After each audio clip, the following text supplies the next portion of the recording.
السلام عليكم ورحمة الله وبركاته.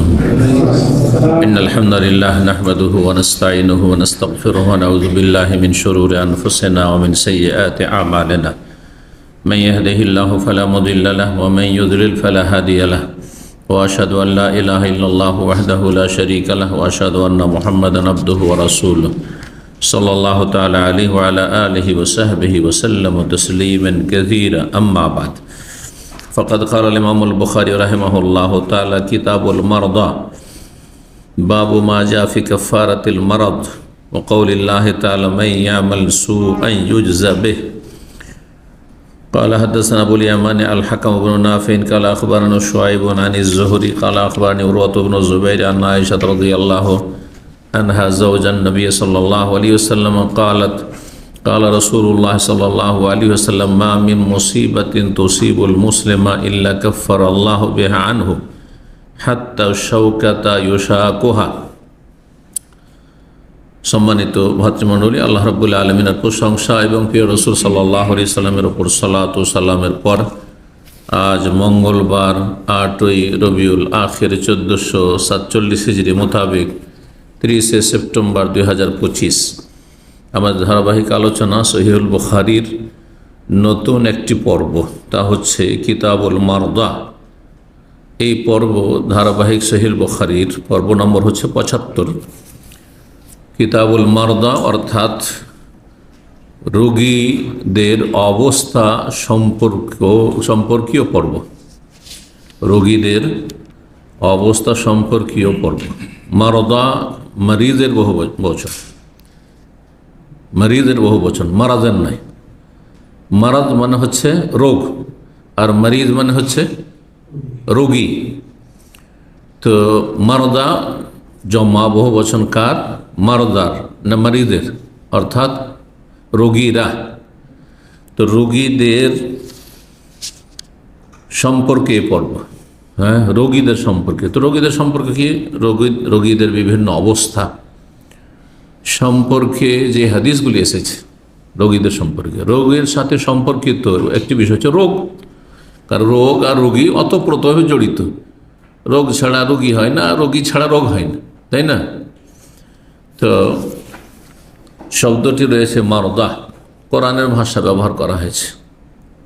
Wine কুনতুম জুনুবান ফাত্তার wine কুনতুম মারদা, আল্লাহ বলেছেন তোমরা যদি ব্যাধিগ্রস্ত হও, অসুস্থ হও, অথবা সফরে থাকো, অসুস্থ অবস্থায় পানি ব্যবহার করতে পারছো না, গোসল ফরজ হয়ে গেছে, আপনার দোষ হয়ে গেছে, অথবা স্বামী স্ত্রী মিলন হয়েছে আর গোসল করলে রোগ বেড়ে যাবে, অথবা মানুষ মরে যাবে, ক্ষতি হয়ে যাবে শারীরিক, অথবা উজু করতে পারছো না, হ্যাঁ, উজু করা যাচ্ছে না, উজু করলে রোগ বেড়ে যাবে, ঠান্ডা লেগে যাবে, আর তাতে বিপদ নিয়ে আসবে হয়তো, বা রোগের চিকিৎসা চলছে, রোগের চিকিৎসা ব্যাহত হবে। ফালামতে যদি পানি না পাও বা পানি ব্যবহার করতে সক্ষম না হও অসুস্থতার কারণে অথবা সফরে থাকার কারণে, মানে ঘরে প্রায় পানি থাকে মকিম অবস্থায়, কিন্তু যখন মানুষ সফর করে বাইরে তখন অনেক সময় পানি থাকে না। বিশেষ করে মরুভূমি দেশে বুঝতে পারছেন যে পানি যে এখানে কত বড় নিয়ামত, এই নিয়ামতটা বুঝতে পারছেন। কারণ আমাদের দেশে পানি বেশিরভাগ আজাব হয়ে যায়, পানিটাও আজাব হয়ে যায়। এখান থেকে বোঝা যায় যতই ভালো জিনিস হোক, যদি পরিমাণ সীমাহীন হয়ে যায় তো সেটি আজাবে রূপান্তরিত হয়ে যায়, নিয়ামত কি হয়ে যায়? আজাব হয়ে যায়। তো পানির নিয়ামতটা এই আরব দেশে এসে আমরা বুঝতে পারছি। দেশে পানির গুরুত্ব মানুষ দেয় না, মানুষ খাবার ছাড়াও বাঁচতে পারে কিন্তু পানি ছাড়া বাঁচতে পারে না। তো যাই হোক, আল্লাহ কোরআনে কারিমে মারদা শব্দটি ব্যবহার করেছেন বা উল্লেখ করেছেন, তার কালামে এসেছে। সেখান থেকে ইমাম বুখারী কোরআনে কারিমে একটি শব্দ যদি আপনি আপনার ভাষায় ব্যবহার করেন, আপনার কথায়, আপনার লিখনীতে, আপনার বক্তব্যে, আপনার আলোচনায়, এটি বরকত। না হলে ইমাম বুখারী বলতে পারতেন কিতাবুল মারিদে, আমার কান মিনকুম মারিদান, মারিদে বা কিতাবুল মারাদে। জি, যেহেতু মারাদ শব্দ এসছে, ফি কুলুবিহিম মারাদ এসেছে, কিন্তু মারদা শব্দটি রোগীদের ক্ষেত্রে এসেছে। এই শব্দটি নিয়ে এসেছেন ইমাম বুখারী রাহিমাহুল্লাহ। কিতাবুল মারদা মানে এই পর্ব হচ্ছে রোগীদের অবস্থার বিবরণ সম্পর্কে। প্রথম অধ্যায় বলছেন বাবু মা জাফি কাফারাতিল মারাদ। এই অধ্যায় হচ্ছে রোগের মাধ্যমে, মারাদ মানে রোগ, মারিজ মানে রোগী, আর মারাদ মানে রোগ, রোগের মাধ্যমে গুনহার মোচন সম্পর্কে এই অধ্যায়। ব্যাধি বা রোগের কারণে মানুষের কি হয়? গুনহার মোচন হয়।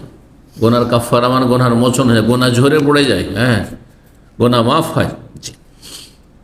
গোনা থাকলে গোনা মাফ হয়।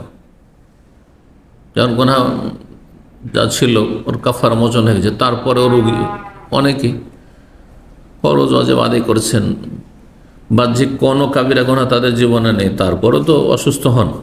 আম্বিয়া রাসূল অসুস্থ হননি, তাদের কোন গোনা ছিল যে গোনার কাফারা? তাহলে যার গোনা আছে তার গোনহার মোচন, যার গোনা নেই তার জন্য আরও দুটি দিক রয়েছে। এক হচ্ছে নেকি বৃদ্ধি, নেকি বাড়ানো। তাহলে রোগের মাধ্যমে নেকি বাড়ে, যেটা হয়তো আমল দিয়ে অত দূরে পৌঁছতে পারছে না, কিন্তু নেকি দিয়ে আল্লাহ উপরে আরও আমাকে উঠিয়ে দিলেন, আপনাকে উঠিয়ে দিলেন, ভালো মানুষকে। আর আরেকটি হয় রফউল দারাজাত, নেকি বাড়ে। আরেকটি হয় মর্যাদা উঁচু হয়, আল্লাহ আরও আপার লেভেলে নিয়ে যেতে চান। আমি আপনি আমাদের আমল দিয়ে হয়তো বড় বড় ইসলামের যারা খাদেম রয়েছেন, বড় বড় আল্লাহওয়ালা রয়েছেন, তাদের মর্যাদায় পৌঁছতে পারে নিজের আমল দিয়ে, হয়তো ফরজ নফল দিই। তখন আল্লাহ রাব্বুল আমাদের বিভিন্ন রোগ বালা মুসিবত দিয়ে কী করেন? মর্যাদাকে উন্নীত করেন, উপরে ওঠান। রাফুদ দারাজাত, জিয়াদাতুল হাসানাত ও তাকফিরুস সাইয়্যাত। রোগ হলে তিনটি ফায়দা রয়েছে, তিনটি ফায়দা রয়েছে। এই জন্য অসুস্থ ভালো মানুষ অসুস্থ হলে বিচলিত হওয়ার কিছু নেই। ভালো মানুষ সুখে থাকলেও নেকি করতে পারে শুকরিয়ার মাধ্যমে। লাইন শাকারতুম লাযিদান্নাকুম, শুকরিয়া দেখো আল্লাহ বাড়িয়ে দেবেন, দিনও বাড়িয়ে দেবেন, দুনিয়াও বাড়িয়ে দেবেন, যত শুকরিয়া আদায় করুন। আল্লাহ আপনাকে আমাকে ঈমান দিয়েছেন, আর শুকরিয়া আদায় করেন, আল্লাহ ঈমান বাড়িয়ে দেবেন। হ্যাঁ, ইবাদত বন্দেগীর তৌফিক দিয়েছেন, শারীরিক মানসিক, তো আল্লাহ রাব্বুল আলামিন শক্তি দিয়েছেন, সামর্থ্য দিয়েছেন, আর্থিক শক্তি দিয়েছেন, এলেম দিয়েছেন, বিদ্যা দিয়ে শুকরিয়া আদায় করে এলেম বেড়ে যাবে। পয়সার সুখে ধন সম্পদের শুকরিয়া আদায় করে ধন সম্পদ বাড়বে, দিন বাড়বে, দুনিয়া বাড়বে। তো মুমিন বান্দার মানুষের দুটোই অবস্থা হতে পারে, হয় সুখেও তার নেকি, প্রতিদান আল্লাহর পক্ষ থেকে, শুকরিয়ার মাধ্যমে, শুকরিয়া ইবাদত, আল্লাহ শুকরিয়া আদায় করা, নুন খেয়ে গুণ গাওয়াই আল্লাহর ইবাদত। আর যদি বালা মুসিবত আসে, বিপদ আপদ আসে, শারীরিক হোক, মানসিক হোক, পারিবারিক হোক, আর্থিক হোক, যে কোনো রকম বালা মুসিবত হোক না কেন, তাতেও মুমিনের কোনো লস নেই, লাভ আর লাভ। আপনার ইমানের দুর্বলতার কারণে ভাবছেন যে আমি লস খেয়ে গেলাম, হয়তো কোনো লস নেই, কারণ তখন আপনি সবর করবেন না। সবরও ইবাদত, আর শুকরিয়ার ইবাদত হচ্ছে মিষ্ট, মজা লাগে, কিন্তু সবর ধৈর্যের ইবাদত কোনো তিতা খাবারের মতো, তিতা পানীয়র মতো। ভালা মুসিবতে কষ্ট হচ্ছে, তারপর ধৈর্য ধরা, এটা টিকতো না, কষ্ট না। তো ইবাদত এই জন্য ইন্নাল্লাহ মা সাবিরিন, যদিও শাকিরের সাথে আল্লাহ আছেন, কিন্তু সাবিরিন, সবরের ফজিলত শুকরের চাইতে কম বলা হয়নি, বেশি বলা হয়েছে কোরআন হাদিসে। তো যে কোনো অবস্থায় আমাদেরকে শুকরিয়া আদায় করতে হবে। আচ্ছা, যখন রোগী সম্পর্কে এই পর্ব, রোগ কত প্রকার দেখি আপনাদের এলমের পরীক্ষা দেখি, মাশাআল্লাহ। রোগ কত প্রকার? 1, 2, 3। শারীরিক এবং মানসিক। দুটা। কি শারীরিক? অন্তর, মাশাআল্লাহ, এইটা বড় রোগ। অন্তর রোগটা বড় রোগ। ফি কুলুবিহিম মারাদ, আল্লাহ বলছেন তার অন্তরে রোগ আছে। অন্তরে রোগ আছে সেই জন্য কাফের, অন্তরে রোগ আছে সেই জন্য জেনাকারী, চরিত্রহীন। অন্তরে রোগ আছে এই জন্য চোর, ডাকাত, খনি। অন্তরে রোগ আছে সেই জন্য বেদাতি। অন্তরে রোগ আছে, জি। সুস্থ নয়। যদি সুস্থ হতো তাহলে সে সন্ন্যার অনুসরণ, নবীর অনুসরণ করতো। নবীকে বাদ দিয়ে অন্যর কেন অনুসরণ করতো? কথা বোঝা গেছে? তো এই জন্য ওলামারা রোগকে প্রথম দুভাগ করেছেন। হ্যাঁ, মারুদুল কুলুব ও মারুদুল আবদান, অন্তরের রোগ আর আরেকটা হচ্ছে শরীরের রোগ। অন্তরের রোগ আবার দুই রকম, মারুদুল শাহওয়াত, মারুদুল শুবহাত। এই রোগের উপরে বিষয়ভিত্তিক একটা আলোচনা করা যেত বিস্তারিত। মারুদুল শুবহাত সংশয়ের রোগ। সংশয়ের রোগের কারণে কাফের হয়, কেউ মুশরিক হয়, কেউ বেদাতি হয়, হ্যাঁ, কেউ বিভিন্ন গুমরাহ ফিরকা, ওই যে 73-72 ফিরকা, জাহান্নামী ফিরকা, ওই সব ফিরকার যতগুলো এদের সংশয়ের রোগ আছে, শুবহাতের রোগ আছে। না, এটা ঠিক না, ওইটাই ঠিক। আল্লাহর হাত নেই, কুদরতি হাত। আল্লাহর পা নেই, কুদরতি পায়ে সিজদা করছি। এর মধ্যে যে শুবহাত, সংশয়ের রোগ আছে এদের, সংশয়ের রোগ। এরকম যত গুমরাহ, আল্লাহর চেহারা নেই, আল্লাহ সত্তা, আল্লাহর চোখ নেই, রক্ষণাবেক্ষণ, আশায়েরা, মাতুরিদিয়া, এইরকমই। আল্লাহ সরাসরি আল্লাহ পর্যন্ত কী করে পৌঁছবেন আপনি? এখানে যে উঠে এসছেন, ডাইরেক্ট উঠে এসছেন না সিঁড়ি লিফট ব্যবহার করেছেন? তো এইখানে ওঠার জন্য ইসলাম সেন্টার আছে, লিফট লাগলো, আর আল্লাহকে পাওয়ার জন্য লিফট লাগবে না? ওই লিফটটা হচ্ছে পীর, আর লিফটটা হচ্ছে মাজার, লিফটটা হচ্ছে গোশ কুতুবের দোহাই দিয়ে দোয়া করা, নবী পাকের ওসিলায় আল্লাহ দোয়া কবুল করা। এরা আবার কয়েক ক্যাটাগরির আছে, মুশরিকও আছে, বেদাতিও আছে। সবগুলি ওই শুবহাতের রোগে আক্রান্ত এরা। এদের অন্তর সংশয়ের, শুবহাত মানে সংশয়ের রোগে আক্রান্ত।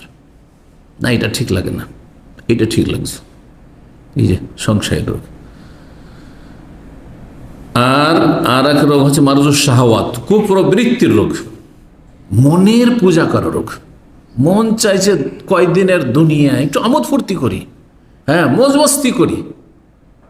হ্যাঁ, বিয়ে করলে তো মেলা দায়িত্ব নিতে হবে, ও ছেলে মেয়ে শুরু হবে, তাদের দায়িত্ব নিতে হবে, ভরণ পোষণের দায়িত্ব নিতে হবে, মাথার বোঝা চাপবে, ফিরেই থাকলাম আর চরিত্রহীন, যা ইচ্ছা তাই করলাম। হ্যাঁ, সবাই মদ খাচ্ছে, আমি কেন খাবো না? সবাই সিগারেট পান করছে, আমি কেন পান করব না? দুনিয়া এইসব করছে, আমি কেন করবো না? দুনিয়া টাকার পিছনে ছুটছে, আমি কেন টাকার পিছনে ছুটবো না? হ্যাঁ, হালাল এটা হারাম, এসব করলে তাহলে তো ওই যে এত টাকা খরচ করে সৌদি আরবে এসেছি, কখন এই টাকা উঠাবো? মারুদু শাহওয়াত, মনের খারাপ চাহিদা, কামনা, বাসনা পূরণের রোগ। বৈধ বাসনা পূরণ করেন আপনি বৈধ পন্থায়, কিন্তু যখন এই জন্য কুপ্রবৃত্তি, শাহওয়াত মানে কুপ্রবৃত্তি, কুপ্রবৃত্তির যারা অনুসরণ, একে কোরআন ভাষা হাওয়া বলা হয়েছে। হাওয়া মানে ঝুঁকে যাওয়া, ব্যালেন্স ঠিক থাকে না, আমি সোজা বসে আছি সোজা না, এটা হচ্ছে হাওয়া, ঝুঁকে যাওয়া। তো যারা বিভিন্ন পাপে জড়িয়ে আছে তারা ডানে অথবা নুয়ে গেছে, ঝুঁকে আছে। মারুদু শাহওয়াত, কুপ্রবৃত্তির কাছে বন্দী হয়ে গেছে। যেমন জেলে বন্দীকে রাখা হয়, ওই বন্দী হয়ে গেছে, অভ্যাসের দাস, সে না হারাম ছাড়তে পারছে না, হারাম দেখা ছাড়তে পারছে না, ব্লু ফিল্ম, হ্যাঁ, হারাম শোনা, গান শোনা ছাড়তে পারছে না, বাজনা শোনা ছাড়তে পারছে না, হারাম খাওয়া ছাড়তে পারছে না, হারাম রোজগার ছাড়তে পারছে না, হারাম অভ্যাস ছাড়তে পারছে না, হস্তমৈথুন ছাড়তে পারছে না। শাহওয়াতের রোগী, মারুদু শাহওয়াত, এই দুই রোগের কথাই কোরআনে কারিমে রয়েছে। তো সময় না বাড়িয়ে দিকে যাওয়ার চেষ্টা করি। তাহলে অন্তরের রোগ প্রথম দুই ভাগ করলাম, আর তারপরে একটি তার হলো অন্তর রোগ, হ্যাঁ, মারুদুল কুলুব। এই রোগ আবার দুই রকমের, তাই না, শাহওয়াত আর শুবহাত। এখন শারীরিক রোগ, শারীরিক রোগ দুই রকম, একটা হচ্ছে শরীরের রোগ আর একটা হচ্ছে মানসিক, মেন্টাল ডিজিজ, মানসিক অশান্তি, ডিপ্রেশন। দেখছেন শরীর দেখতে সুঠাম সুন্দর লাগছে, কিন্তু মনে শান্তি নেই, টাকা পয়সার অভাব নেই, শরীরে কোনো রোগ ডাক্তার খুঁজে পাই না, কিন্তু শান্তি নেই, মানসিক রোগ। আল্লাহ হেফাজত করুন। তাহলে সমস্ত রোগ থেকে যদি মুক্ত থাকতে হয় তাহলে সেই পথ অবলম্বন করতে হবে। যে কোনো কিছুর কামনা করেন সে অনুযায়ী কাজ করতে হবে, তাই না? আপনারা এখানে এসেছেন যে ইসলামিক সেন্টারে যাবো, এটা প্রথম মনে কামনা, যখন কামনা হয়েছে সেটি কাম্য, তো সে অনুযায়ী হরকত করেছেন, তখন বরকত হয়েছে। বুঝতে পেরেছেন? তা আপনি শরীরকে সুস্থ রাখতে চাইলে আপনার কি করণীয় সেগুলি আপনাকে খেয়াল রাখতে হবে। এগুলো পার্থিব বিষয়গুলো শিখাবার প্রয়োজন নেই। আজকাল এগুলো বেশি জানছেন আপনারা, আর এরই বেশি গুরুত্ব দিয়েছেন। মানসিক শান্তি পাওয়ার জন্য, যাতে ডিপ্রেশন না আসে, দুশ্চিন্তা না আসে, সবসময় ফ্রি থাকি, হাসি খুশি থাকি, সুখ হোক আর দুঃখ হোক, রুগী হোক আর ভালো হোক আর মন্দ হোক, তাহলে তার জন্য কিছু করণীয় রয়েছে আর কিছু বর্জনীয় রয়েছে। বাদ দিতে হবে কিছু, আর কিছু করতে হবে মানসিক অবস্থা ভালো রাখার জন্য। আর অন্তরকে রোগমুক্ত রাখার জন্য কিছু করণীয় রয়েছে, যেগুলো ঈমানি করণীয়, ঈমান এবং তাকওয়া। ঈমান এবং তাকওয়া, তৌহিদ সুন্নাহর মাধ্যমে মারজুস শুবহাত দূর করবেন, আর তাকওয়ার মাধ্যমে মারজুস শাহওয়াত, কুপ্রবৃত্তির রোগ দূর করবেন আল্লাহ ভীরুতার মাধ্যমে। তো একটা বিস্তারিত বক্তব্যের ভূমিকা আপনাদের সামনে পেশ করে দিলাম, যেহেতু রোগ বা রোগী সম্পর্কে আজকে আলোচনা হচ্ছে। যদিও মূলত এখানে কোন রোগের আলোচনা করা হচ্ছে, শারীরিক বা মানসিক এই ধরনের রোগের কথা, এখানে মারজুল কুলুবের কথা উল্লেখ করা হয়নি। তো বলছেন বাউ মাজাফি কাফারাতুল মারদ, রোগের গুনাহমোচনের ক্ষেত্রে এই অধ্যায়। মহান আল্লাহ বলছেন সূরা নিসা আয়াত নম্বর 123, মাইয়ামাল সুআই ইউজজা বিহি, কোন ব্যক্তি যদি মন্দ কাজ করে, খারাপ আমল করে, পাপ করে, গুনাহ করে, ইউজজা বিহি, তাহলে তার প্রতিদান তাকে দেওয়া হবে, বদলা দেওয়া হবে। এটা সুনিশ্চিত। আপনি মন্দ করবেন, মন্দ পাবেন, বদলা পাবেন। ভালো করবেন, ভালাই পাবেন। আপনি মুখস্থ করেন, এটি কোরআনে কারীমের কথা। মান আমিলা সালিহান ফালিনাফসি, খুব ভালো কাজ করবে নিজের জন্য। আপনারা এখানে ভালো করছেন, দিন শেখার জন্য এসেছেন, আপনার কল্যাণে করলেন, আলহামদুলিল্লাহ, যেটা আপনার বেনিফিট আছে। কেউ মন্দ কাজ করছে বা কোনো সময় মন্দ কাজ করছেন, এর পরিণাম আপনাকে ভুগতে হবে। যদি দ্রুত তওবা করে নিয়ে আল্লাহর কাছে, আল্লাহর আযাব থেকে মুক্ত হয়ে যান, সেটা ভিন্ন বিষয়। না হলে গুনাহকে ছাড় দিলে, গুনার পথে এগিয়ে গেলে কিন্তু এর জন্য আপনাকে কষ্ট পোহাতে হবে। মাইয়ামাল সুআ ইউজজা বিহি, সুতরাং আপনি কোনো যখন পাপ করবেন তখন কি হবে, আপনি রোগে আক্রান্ত হবেন, শারীরিক অথবা মানসিক রোগে আক্রান্ত হবেন, অশান্তি হবে শারীরিক বা মানসিক। এর মাধ্যমে আল্লাহ আপনাকে পাপের ইউজজা বিহি, বদলা দিলেন, পাপের শাস্তি দিলেন। এ হচ্ছে আয়াতের সম্পর্ক, যে রোগ গুনহার কাফারা। 5640 নম্বর হাদিস বর্ণনা করছেন উরওয়া ইবনে জুবাইর রাদিয়াল্লাহু তাআলা আনহুমা, তার খালা মা আয়েশা রাদিয়াল্লাহু তাআলা আনহা, নবী সাল্লাল্লাহু আলাইহি ওয়াসাল্লাম সহধর্মিণী থেকে, কালা, তিনি বলেন, কালা রাসূলুল্লাহ সাল্লাল্লাহু আলাইহি ওয়াসাল্লাম, রাসূলুল্লাহ সাল্লাল্লাহু আলাইহি ওয়াসাল্লাম বলেছেন, মা মিন মুসিবাতিন, যে কোনো মুসিবত। তাই না, মুসিবত শব্দটি আরবি, কিন্তু আমরা মুসিবত হচ্ছে আরবিতে মাসিবাহ, গোলতা দিয়ে, তাই মরবুতা। মামি মুসিবতিন, যে কোনো বিপদ। মুসিবত মানে কি, যে কোনো বিপদ, শারীরিক হোক, মানসিক হোক, পারিবারিক হোক, আর্থিক হোক, রাষ্ট্রীয় হোক, জাতীয় হোক, আন্তর্জাতিক, যে কোনো বিপদ আপনার আসলে আপনার জীবনে, যে কোনো বিপদ, ছেলে মেয়ের ক্ষেত্রে হোক। মামি মুসিবতিন, যে কোনো বিপদ আপদ, তসিবুল মুসলিম, মুসলিমের উপর যদি আপতিত হয়, আসা বা ইউসিব মানে স্পর্শ করা, পৌঁছা, কোনো মুসলিমের ওপর যদি বিপদ নেমে আসে, তো মুসলিমের লস নেই, কাফেরের লস আছে। আখেরাতে কিছু পাবে না, আর দুনিয়ার বালা মুসিবত আযাব। মুসলিমের ওপর কোনো যদি বিপদ নেমে আসে, ইল্লা কাফার আল্লাহ বিহা আনহু, আল্লাহ তার গুনাহকে ঝরিয়ে দেন বা মোচন করে দেন, এর বিনিময়, এর বদলাই। হাত্তা শৌকা, হাত্তা শৌকাতে পড়া যায়, হাত্তা হারফে জার করলে, হাত্তা শৌকা তো হারফে আত পড়ে হাত্তা শৌকা তো করা যায়। তো হাত্তা শৌকা, এমনকি একটি কাঁটা, ইউসাকুহা, যদি কোনো মুসলিমের গায়ে, শরীরে বিদ্ধ হয়ে যায়, কাঁটা লেগেছে, হাঁটছিলেন পায়ে কাঁটা লেগেছে, গাড়ি আছে, গাড়ি চালাচ্ছিলেন, আর টায়ারে একটা কাঁটা ঢুকে গেছে, আর তারপরে পাঞ্চার হয়ে গেল। আপনি কি মনে করেন যে আপনার নেকি নেই? কয়জন আছেন, কত মুসল্লি, চিন্তা করেন আপনার জীবনে এইরকম বিপদ অবস্থা দেখেছে, কখনো কি নেকির আশা করেছেন যে আমার গুনাহ মোচন হইল? আমার টায়ারটা যে বাস্ট হয়ে গেল, অথবা টায়ারটা আমার এই যে হেলো কাটা লেগে গেল, অথবা আমার গাড়িটা এখানে বন্ধ হয়ে গেল, অথবা একটু দুর্ঘটনা অ্যাক্সিডেন্ট হলো, গুনাহ মাফ হলো। আমার এই যে সর্দি কাশি গুনাহ মাফ হলো, এই যে জ্বর হয়েছে, অ্যালার্জি হয়েছে, গুনাহ মাফ হলো। কজন আছেন মনে করেন এহতেসাব? এই নিয়তগুলি থাকতে হবে। নিয়ত না রাখলে তো কিছু পাওয়া যায় না। কাইন্নামাল আমাল হবে নিয়ত। মানুষের আমল কিসের উপর নির্ভরশীল? নিয়তের উপর। টাকা পয়সা হারিয়ে গেল, কোনো সময় একটা মানি ব্যাগ হারিয়ে গেল, কোনো সময় আপনার আইডি কার্ড হারিয়ে গেল, আপনি কি মনে করছেন এমনি গুনার কাফারা হইল? এতে একজন মুমিন ব্যক্তি শুধু গুনার কাফারা হইল বলেই ক্ষান্ত হবে না, বরং সে আত্মপর্যালোচনা করবে, মুহাসাবা, নিজের হিসাব কষবে। যেমন টাকা পয়সার হিসাব করি, ওই হিসাব করতে হবে। আচ্ছা, এই ধাক্কাটা কেন খেলাম আমি? আজকে আমার অ্যাক্সিডেন্টটা কেন হইল? এখানে আমাকে অপমান কেন হইতে হলো একটা লোকের কাছে? অথবা আমি আজকে অসুস্থ কেন হইলাম? হ্যাঁ, এই ক্ষয়ক্ষতিটা আমার কেন হইল? এখানে কেন আমি ধোকা খেয়ে গেলাম? ব্যবসায় পার্টনারশিপে গিয়েছিলাম, আমার টাকাটা লস কেন চলে গেল? কেন বেমানি করে নিল? দেখি তো আমার লাইফে গুনাহ আছে নাকি? হ্যাঁ, আমার ছেলেটা খারাপ কেন হয়ে গেল? আমার স্ত্রী আমার কথা শোনে না কেন? যখন তখন কথায় কথায় উত্তর দেয়, প্রতি উত্তর করে, ঝগড়া লেগে যায়। হ্যাঁ, কেন সম্পর্ক খারাপ হয়ে যাচ্ছে? প্রত্যেকটি ক্ষেত্রে, কারণ প্রত্যেকটি মুসিবত, এগুলো কোনো নিয়ামত নয়। অপ্রীতিকর যা কিছু আপনি পছন্দ করেন না যে এরকমটা হোক, সেটি মুসিবত। মুসিবত মানে শারীরিক মুসিবত শুধু নয়, শারীরিক হতে পারে, মানসিক হতে পারে, পারিবারিক হতে পারে, যে কোনো ক্ষেত্রে হতে পারে। রাস্তাঘাটে চলতে গিয়ে কেউ একটা খারাপ কথা বলে দিল, কেউ একটা গাল দিয়ে দিল, কেউ আপনার মানহানি করলো, হ্যাঁ, ব্যঙ্গ করলো, ইত্যাদি ইত্যাদি। এমনকি সোশ্যাল মিডিয়াতে ব্যঙ্গ করছে। যদি গুনাহ থাকে, গুনাহ মাফ হবে।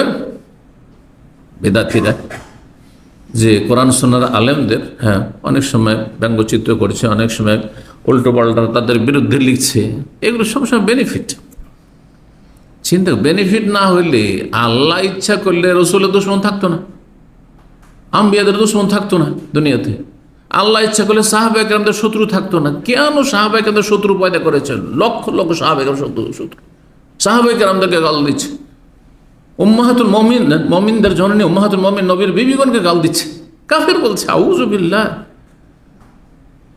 এর মাধ্যমে কি হয়? ওই যে তিনটি বললাম ফায়দা। যার গুনাহ আছে গুনাহ মাফ, যার গুনাহ নাই জিয়াদাতু সায়াল হাসানাত, নেকি বাড়ছে। আর কি হচ্ছে? রফুদ্দারে মর্যাদা উঁচা হচ্ছে। আল্লাহ রাব্বুল আলামিন সাহাবায়ে কেরামদের কাছাকাছি রাখবেন, নবীর কাছাকাছি রাখবেন, আম্বিয়া সিদ্দিকিন শুহাদাদের সাথে রাখবেন। হ্যাঁ, আমাদের আমল অতদূর পৌঁছিবে না। ধরেন আমাদের রোগ দিয়ে, আমাদের মানসিক পারিবারিক বিভিন্ন সমস্যা দিয়ে, আর্থিক কষ্ট দিয়ে, বিভিন্ন রকমের যে অশান্তিগুলো আছে, এগুলোর মাধ্যমে আল্লাহ পৌঁছাবে। তো কিন্তু নেকির নিয়ত থাকতে হবে। কি থাকতে হবে? বালা মুসিবত যা কিছু হচ্ছে, নেকির নিয়ত থাকতে হবে এবং নিজের হিসাব করতে হবে যে আগামীতে এমনটা না হয়। কে চান যে বারবার অ্যাক্সিডেন্ট হোক? কে চান যে বারবার আপনার টাকা পয়সা মার খাক, হ্যাঁ, ক্ষতিগ্রস্ত হন? কে চান যে আমার এরকম বারবার হারিয়ে যাক, আমার একামা হারিয়ে যাক, পাসপোর্ট হারিয়ে যাক? কেউ চাইবেন না, জীবনেও চাইবেন না। কেউ চান যে অপমানিত হই বারবার, হ্যাঁ, অপদস্থ হই। তাহলে কেন হচ্ছেন তলাশ করেন আপনি এবং সংশোধন করেন ফালে নাফসি, এতে আপনার কল্যাণ রয়েছে। আল্লাহ আমাদের সকলকে তৌফিক দান করেন। 5641 নম্বর এবং 5642 নম্বর হাদিস একসাথে এই জন্য নিয়ে এসছেন যে হাদিসের সনদ দুটি রয়েছে। দুই সাহাবী বর্ণনা করেছেন এই একই হাদিস। আবু সাঈদ খুদরী রাদিয়াল্লাহু তাআলা আনহু বর্ণনা করেছেন এবং আবু হুরায়রা রাদিয়াল্লাহু তাআলা আনহু বর্ণনা করেছেন। ইমাম বুখারী ওস্তাদ আব্দুল্লাহ বিন মুহাম্মদ, তার ওস্তাদ আব্দুল মালিক বিন আমর, তার ওস্তাদ জুহাইর বিন মুহাম্মদ, তার ওস্তাদ হচ্ছে মোহাম্মদ ইবনে আমর ইবনে হালহালা, তার ওস্তাদ হচ্ছে আতা বিন ইয়াসার তাবেঈ, এবং তিনি বর্ণনা করেছেন আবু সাঈদ খুদরী থেকে, আবু হুরায়রা থেকে। তাহলে একজন তাবেঈ দুইজন সাহাবী থেকে বর্ণনা করে। যখন সাহাবী দুইজন হয়ে গেল, হাদিস দুটি হয়ে গেল। কথা বোঝা গেছে না? তো মুহাদ্দিসিনদের ভাষায় শুধু মতন মানে বিষয়বস্তুটিকে হাদিস বলা হয় না। হাদিসের দুটো অংশ আছে, একটি হচ্ছে সনদ আর একটি মতন। সনদ মানে বর্ণনাকারীদের সূত্র যেটি, আর মতন মানে যে বিষয়বস্তু নবী সাল্লাল্লাহু আলাইহি ওয়াসাল্লাম বলেছেন অথবা নবী সাল্লাল্লাহু আলাইহি ওয়াসাল্লাম করেছেন, কোনো একটি বিষয় বর্ণনা করা হয়েছে সেটি। তো বিষয়বস্তু একটি, কিন্তু বর্ণনাকারী সাহাবী দুইজন বর্ণনা করছেন। নবী সাল্লাল্লাহু আলাইহি ওয়াসাল্লাম বলেছেন, মা ইউসিবুল মুসলিম মিন নাসাবিন ওয়ালা ওয়াসাবিন ওয়ালা হাম্মিন ওয়ালা হাজানিন ওয়ালা আযান ওয়ালা গাম। বলছে যে কোনো মুসলিম মের ওপর আপতিত হয় মিন নাসাবিন, কোনো ক্লান্তি, ক্লেশ, চণ্ড ক্লান্ত হয়ে গেছে, ভেঙে পড়েছেন, একবার শরীর চলছে না, মাঝে মাঝে এরকমটা হয়ে যায়। ওয়ালা ওয়াসাব, ওয়াসাব মানে মারাদ, রোগ, অথবা কোনো রোগ। ওয়ালা হাম্মিন, কোনো উদ্বেগ, উৎকণ্ঠা। হাম, হাম মানে চিন্তালে, ভয় ভয় ভয়ে ভয়ে চিন্তা যে হয়, অগ্রিম যে ভয় পায়, যে চিন্তা করে, এটাকে হাম বলা হয়, দুশ্চিন্তা। কি হবে যদি এমনটা হয়ে যায়, এটাকে ছাড় দিতে নেই। আর এই জন্য তকদিরের প্রতি ইমান যার যত বেশি শক্তিশালী, তকদির সম্পর্কে বুঝে, সে এইসব কষ্ট থেকে মুক্ত থাকবে। হঠাৎ করে আপনার কোম্পানিতে ছাঁটাই শুরু হয়েছে, যারা এতদিনের আছে বা এত বয়সের হয়ে গেছে, 40 পার হয়ে গেছে, এত বয়সে চলে এসছে, আর ওদেরকে সবকে ছাঁটাই করছে। সুতরাং আপনিও ওই বয়সে পৌঁছে গেছেন, অথবা আপনিও ভয় পাচ্ছেন যে একটু ছাঁটাই করছে, কখন যে আমার যে ছাঁটাই হইল, তখন দিলেন ঘুম হারাম করে আপনার। কারণ আপনার পেরেশানি লেগেছে, খাবো কি আর চলবো কি করে, আর দেশে কি করবো কি না, ওসব কেন চিন্তা করছেন আপনি? এই সুযোগ দিচ্ছেন কেন আপনি নিজেকে? ইস্তেরসাল, আপনি রশিটাকে ছাড়বেন না, আপনি টেনে ধরবেন না, ওইদিকে আমি চিন্তাই করবো না। আল্লাহ রাজ্জাক, রিজিক এখানেও দিচ্ছেন, সেখানে দেবেন, যেখানে রাখবেন সেখানে দেবেন। এখনই তো মরে যেতে পারি, এত চিন্তা করার কি আছে? যে এরা হ্যাঁ আমাকে রিজিক দেন, সেরাও ছেলে মেয়ে দেবেন, যদিও স্যার আর কচি কাছে আছে, নাবালক আছে, অসহায়, আল্লাহ তাদের সহায়। আমার চাইতে কম আল্লাহ দেখতে পারবেন নাকি? যে আমি বাঁচলেই শুধু তাদের দেখাশোনা হবে, আমি না বাঁচলে দেখাশোনা হবে না? ইচ্ছাতে ভালো করে হইতে পারে। আল্লাহ ইচ্ছা করলে বড় বড় মনীষী দেখবেন মুসলিমদের মাঝে, আর অমুসলিম, আমি অনেকের জীবনে পড়েছি, অমুসলিমদের দেখেছি, যে এরা বড় বড় মনীষী হয়েছে, বড় বড় ব্যক্তিত্ব এরা, দুনিয়ার দিনের, কেউ দিনের ক্ষেত্রে হিরো, কেউ দুনিয়ার ক্ষেত্রে হিরো। এতিম, বাপকে দেখেনি, অথবা বাল্য জীবনে বাবা মারা গেছে। রাসূলুল্লাহ সাল্লাল্লাহু আলাইহি ওয়াসাল্লাম থেকে শুরু করে, মূসা আলাইহিস সালাম থেকে শুরু করে, ইউসুফ আলাইহিস সালামের জীবনী, আর তারপরে অনেক অনেক অমুসলিম আছে, তাদের জীবনী, রাজা অথবা প্রভাবশালী কেউ ছিল, অথবা উচ্চশিক্ষিত হয়েছে, দেখেন এরা সব ইয়ে ছিল, এতিম ছিল। আল্লাহ যাকে যেখানে পৌঁছাইতে চাইবেন ওখানে পৌঁছেই যাবে, কারণ রব যেটা চেয়েছেন সেটা হবে। ওমা তাশাউনা ইল্লা ইয়াশা আল্লাহ রাব্বুল আলামিন, আল্লাহ যেটা চায় সেটা হবে। মাশা আল্লাহ কান ওয়া লাম ইয়াশা লাম ইয়াকুন, নবী সাল্লাল্লাহু আলাইহি ওয়াসাল্লাম, আল্লাহ যেটা চান সেটাই হয়, আর আল্লাহ যেটা চান না সেটা সারা দুনিয়া যদি আমরা লেগে থাকি তবু হবে না, হবে না। যার কিন্তু কর্ম করতে হবে, যতক্ষণ বেঁচে আছি কর্ম করব, বেঁচে নাই তখন আমার কাজ শেষ, ইনকাতা নাহম আলহ। কিন্তু রবের কাজ বাকি আছে, আল হাইয়ুল কাইয়ুম আছেন, চিরঞ্জীব তিনি। ওয়ালা হাম্মিন, হাম্মিন মানে তাহলে দুশ্চিন্তা বা উদ্বেগ, উৎকণ্ঠা। ওয়ালা হাজানিন, হাজান মানে হচ্ছে বলতে পারেন যখন উদ্বেগ আর উৎকণ্ঠা বললেন, উদ্বিগ্ন হওয়া, এটা বললাম হাম, তাহলে হাজান হচ্ছে কি চিন্তা। কিন্তু হাজান আর হামে পার্থক্য করেছে, ফালা খাউফুন আলাইহিম ওয়ালা হুম ইয়াহজানুন। হুজন যখন দেখছেন যে বিপদ নিশ্চিত, বিপদ নেমে এসেছে, আর তারপরে যে অবস্থাটা, পরিস্থিতি তৈরি হয় আপনার আমার, ওইটাকে হুজন বলা হয়।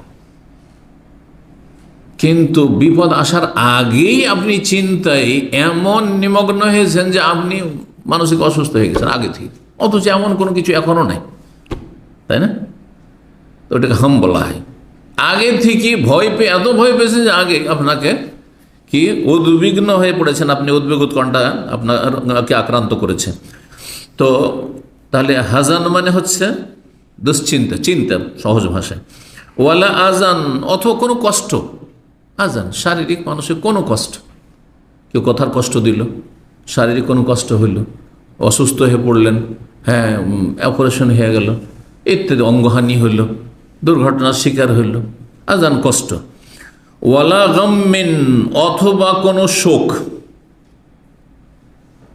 গম শোক, শোকের ছায়া নেমে এসেছে। কারো স্ত্রী মারা গেছে, কারো স্বামী মারা গেছে, কারো ছেলে মারা গেছে, মেয়ে মারা গেছে, প্রিয়জন আপনজনকে হারিয়েছে, শোকের ছায়া নেমে এসেছে। অথবা জীবনে আর্থিক ধস নেমেছে, শোকের ছায়া নেমে এসেছে। যে কোনো অবস্থায় তৈরি হোক না কেন, দেখেন এগুলি মানুষের বিপদ বিভিন্ন। নাসাবিন ওয়ালা অসাবিন, হামিন, হাজানিন, আজান, গম, সবগুলি কাছাকাছি, কিন্তু কাছাকাছি। কিছু শারীরিক, কিছু মানসিক, কিছু এই পরিস্থিতি তৈরি কখন কোন অবস্থা হয়, এগুলো যে কোনো বিপদ আপদ হোক না কেন, হাত্তা শৌকা, এমনকি একটি কাঁটাও যদি লাগে, ছোট্ট একটি কাঁটা পায়ে লেগেছে, শরীরে লেগেছে, ইয়োসা কোহা, হোঁচট খেয়েছেন, কাঁটাও লাগেনি, হোঁচট খেয়েছেন, আপনি হাঁটছিলেন, একটু হোঁচট খেয়েছিলেন, আপনার যে কোনো রকমের শারীরিক কোনো ক্ষয়ক্ষতি হয়ে গেল, ইয়োসা কোহা, সেই কাঁটা বিদ্ধ হলো তার শরীরে, এমনটাও যদি হয়, ইল্লা কাফার আল্লাহ বিহামিন খাতায়াহু, এর মাধ্যমে আর তার গুনাহগুলিকে আল্লাহ কি করবেন, মোচন করে দেবেন, ঝরিয়ে দেবেন। 5643 নম্বর হাদিস বর্ণনা করছেন আব্দুল্লাহ বিন কাব, তার পিতা কাব বিন মালিক রাদিয়াল্লাহু তাআলা আনহু থেকে। নবী সাল্লাল্লাহু আলাইহি ওয়াসাল্লাম বলেছেন, মাসালুল মুমিন কাল খামাতি মিনাজ যার, মুমিনের উদাহরণ হচ্ছে নরম চারা গাছের মতো। মুমিনের উদাহরণ হচ্ছে, মুমিন আর মুনাফিকের উদাহরণ দিয়েছে, খুব সুন্দর চমৎকার উপমা দিয়েছেন রাসূলুল্লাহ সাল্লাল্লাহু আলাইহি ওয়াসাল্লাম। মুমিনের দৃষ্টান্ত বা উপমা হচ্ছে কাল খামাতি মিনাজ যার, নরম চারা গাছের মতো। একেবারে গজিয়ে উঠেছে চারা গাছ, অঙ্কুর গজিয়ে যখন একটা দানা বিদীর্ণ হয়ে, একটা দানা শস্য মাটিতে ছিটিয়েছিলেন অথবা পড়েছিল, আর তারপরে পানি পেয়েছে, তখন কি হয়, ফেটে গিয়ে সেটার মাঝখান থেকে অঙ্কুর গজিয়ে ওঠে, আর সেটা একেবারে নরম হয়ে থাকে, কচি হয়ে থাকে। সেটা আপনি সোজাও রাখতে পারেন, যদি মনে করেন বাঁকা করবো, এইদিকে করবো, করতে পারবেন। তো আল খাম মিনাজার মানে হচ্ছে নরম চারা গাছ। তো নরম চারা গাছের মতো হচ্ছে মুমিন মুসলিমের অবস্থা। নরম চারা গাছ যখন গাছ, অর্থাৎ নরম গাছগুলি, ধানের গাছ, গম, জবের গাছ, আর অন্যান্য ফসল, যেগুলি ফসলের গাছ যেগুলো রয়েছে, শস্য, এই গাছগুলির ওপর বাতাস প্রবাহিত হইতে থাকে। বাতাস বইলে মনে হচ্ছে যে ধানগুলি ঝুঁকে গেল, শুয়ে গেল। আবার যখন উল্টা দিক থেকে বাতাস আসলো অথবা বাতাস থেমে গেল, তখন সোজা হয়ে গেল। আবার হচ্ছে না। তো মুমিন ঠিক ওই রকমই, তার ইমানে অটল থাকবে, তার জীবনে বালা মুসিবত আসবে, কখনো এই দিকে ঝুঁকিয়ে দিবে, শারীরিক দিক থেকে ঝুঁকিয়ে দিয়েছে, তাকে নুয়ে দিয়েছে, কখনো মানসিক দিক থেকে মানসিক পীড়ায় ভুগছে, ঝুঁকিয়ে দিয়েছে, একটু ঝুঁকে গেছে, হয়তো ওই ঝড় বাতাসে যেমন ফসল, নরম ফসলগুলি, নরম গাছগুলি ঝুঁকে যায়, কখনো আর্থিক লসের কারণে একটু ঝুঁকে গেছে, তারপরে আবার সোজা ঠিকই আছে। আলহামদুলিল্লাহ আলা কুল্লি হাল, বললো আল্লাহর শুকরিয়া আদায় করলো যে অবস্থায় রাখে। আমার চাইতে নিচে অনেক লোক আছে, আমার চাইতে বিপদে অনেক লোকের আছে, আমি অনেকের চাইতে ভালো অবস্থায় আছি, এবং যেটুকু বিপদ আপদ আমার উপরে এসে তার উপরে সবর করলো। ইন্নাল্লাহ মা'আস সাবিরিন। সুবহানাল্লাহ। আরো স্পষ্ট করেছে বিষয়টি যে একজন মুমিন মুসলিম যদি সত্যিকার মুমিন মুসলিম হন বা হতে পারি আমরা, তাহলে আমাদের উদাহরণ হচ্ছে নরম চারা গাছের মতো। চারা গাছ ভেঙে যায় না, ধানের গাছ কোনো ভেঙে গেছে দেখেন, পড়ে যেতে পারে, ঝুঁকিয়ে যেতে পারে একেবারে, কিন্তু ভেঙে যাবে না। সব গম জব এগুলো ভাঙবে না, বুটের গাছ ভাঙবে না এগুলো। তোফাইয়ুহা রিহু মাররাতান, বাতাস একবার এইদিকে ঝুঁকিয়ে দেয়, ওয়াতাদিলুহা মাররা, আর আরেকবার বাতাস এসে সেটাকে সোজা করে দেয়। উত্তরা বাতাস আসলো তখন ঝুঁকিয়ে দিল, দক্ষিণে বাতাস আসে সেটাকে কি করে দিল, সোজা করে দিল। আবার পশ্চিমা আর পূর্বের বাতাস ওই রকম করলাম। ও মাসালুল মুনাফিকি, আর যে কপট মুনাফিক, যার ইমানে ভেজাল আছে, নামকে অস্তে মুসলিম, মোনাফেকই রয়েছে তার মধ্যে। সে আকিদার মোনাফেক হইলে তো বড়ই মোনাফেক, আর যদি আখলাক চরিত্রের মোনাফেক, আমলের মোনাফেক হয় তবু। তো মোনাফেকের উদাহরণ হচ্ছে কাল আরজাতে, আরজা অর্জুন গাছকে বলা হয়। অর্জুন গাছ বুঝছেন? এক ধরনের গাছ আছে অর্জুন, এটা ভাষ্যকাররা বলেছেন অর্জুন শব্দটি, আর ওখান থেকে আরজা শব্দ এসছে আরবিতে।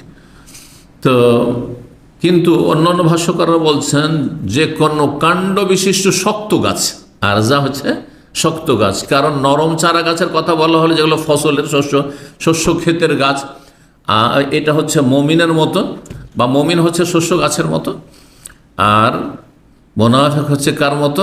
শক্ত গাছের মতো, শক্ত গাছের মতো, লম্বা শক্ত গাছ। আর ঝড়, যতই ঝড় হোক না কেন, ঝড় হইলে ঝুঁকছে না, ঝুঁকাইতে পারছে না।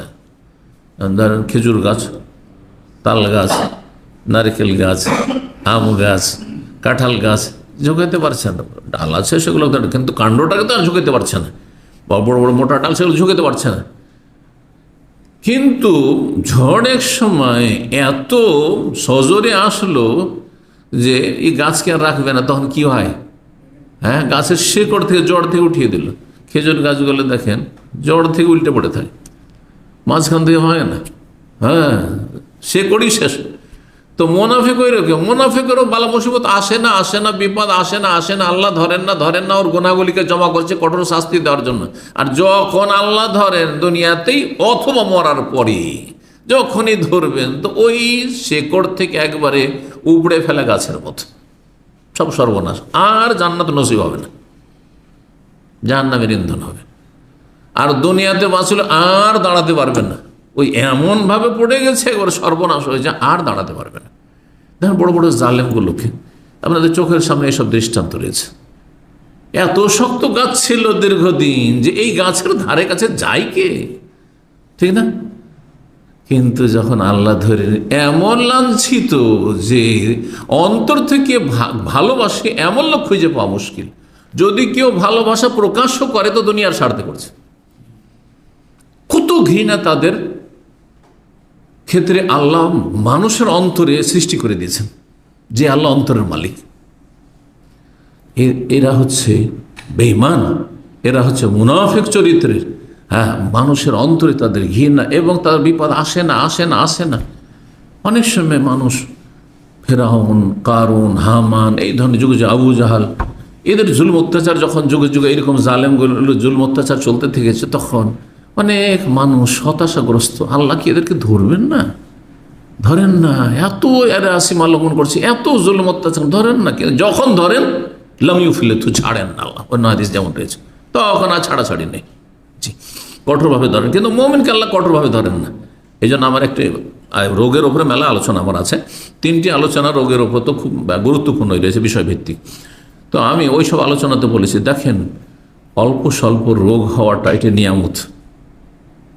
যেই রোগগুলি দুরারোগ্য নয়, মানে ওর চিকিৎসা নেই এমন নয়, চিকিৎসা আছে, মাঝে মাঝে 2 দিন 3 দিন অসুস্থ হইলেন, ভালো হয়ে গেলেন, আবার হ্যাঁ একেবারে পড়ে গেলেন না, আপনি সর্বনাশ হয়ে গেল না, এটা নিয়ামত। এর মাধ্যমে অনেক বেনিফিট আছে। 3টি বেনিফিট বললামই আজকে শুরুতে, তাই না? কোন রোগটি আযাব, অথবা কোন রোগ আপনার ঈমান দুর্বল। আজকালকার অধিকাংশ আমাদের ঈমান দুর্বল, আর আমাদের উপর যদি বড় ধরনের রোগ এমন চলে আসে যে তখন হয়তো আর সামলাতে পারছি না। এই জন্য নবী সাল্লাল্লাহু আলাইহি ওয়াসাল্লামের দোয়াতে এই কথা নেই যে আল্লাহ যেন কোনোদিন অসুস্থ না হই। দোয়া যে শিখেছে, আল্লাহুম্মা ইন্নী আউযু বিকা মিনাল বারাসে ওয়াল জুনুনে ওয়াল জুযামে ওয়া মিন সাইয়্যিল আসকাম। আল্লাহুম্মা ইন্নী আউযু বিকা, বা ইন্নী আউযু বিকা মিনাল বারাস, শ্বেতরোগ। কারণ শ্বেতরোগ দেখতে খারাপ লাগে, শরীর সাদা সাদা হয়ে যাচ্ছে, দেখতে মানুষের আশেপাশের লোকের অরুচি হবে। হ্যাঁ, অনেক সময় অবিবাহিত হলে বিবাহ করতে দিতে চাইবে না কেউ, অবিবাহিতা হলে বিয়ে করতে চাইবে না কোনো মেয়েকে, শ্বেতরোগ। তারপর এই সাধারণত এই রোগগুলি ছোঁয়াচেও হইতে পারে। তো যাই হোক, বিভিন্ন কারণে শ্বেতরোগ থেকে আশ্রয়। আর ও জনুন, পাগল হওয়া, কারণ পাগল হওয়া একেবারে পাগল হয়ে গেল, সুবহানাল্লাহ, জীবনে কোনো কিছুই থাকলো না, তার পাগলের কোনো সংকল্পই নেই, জীবনটা বেকার হয়ে গেল। ওল জুজাম কুষ্ঠরোগ, কুষ্ঠরোগ পচে গিয়ে শরীর সরে সরে পড়ছে, কুষ্ঠরোগ।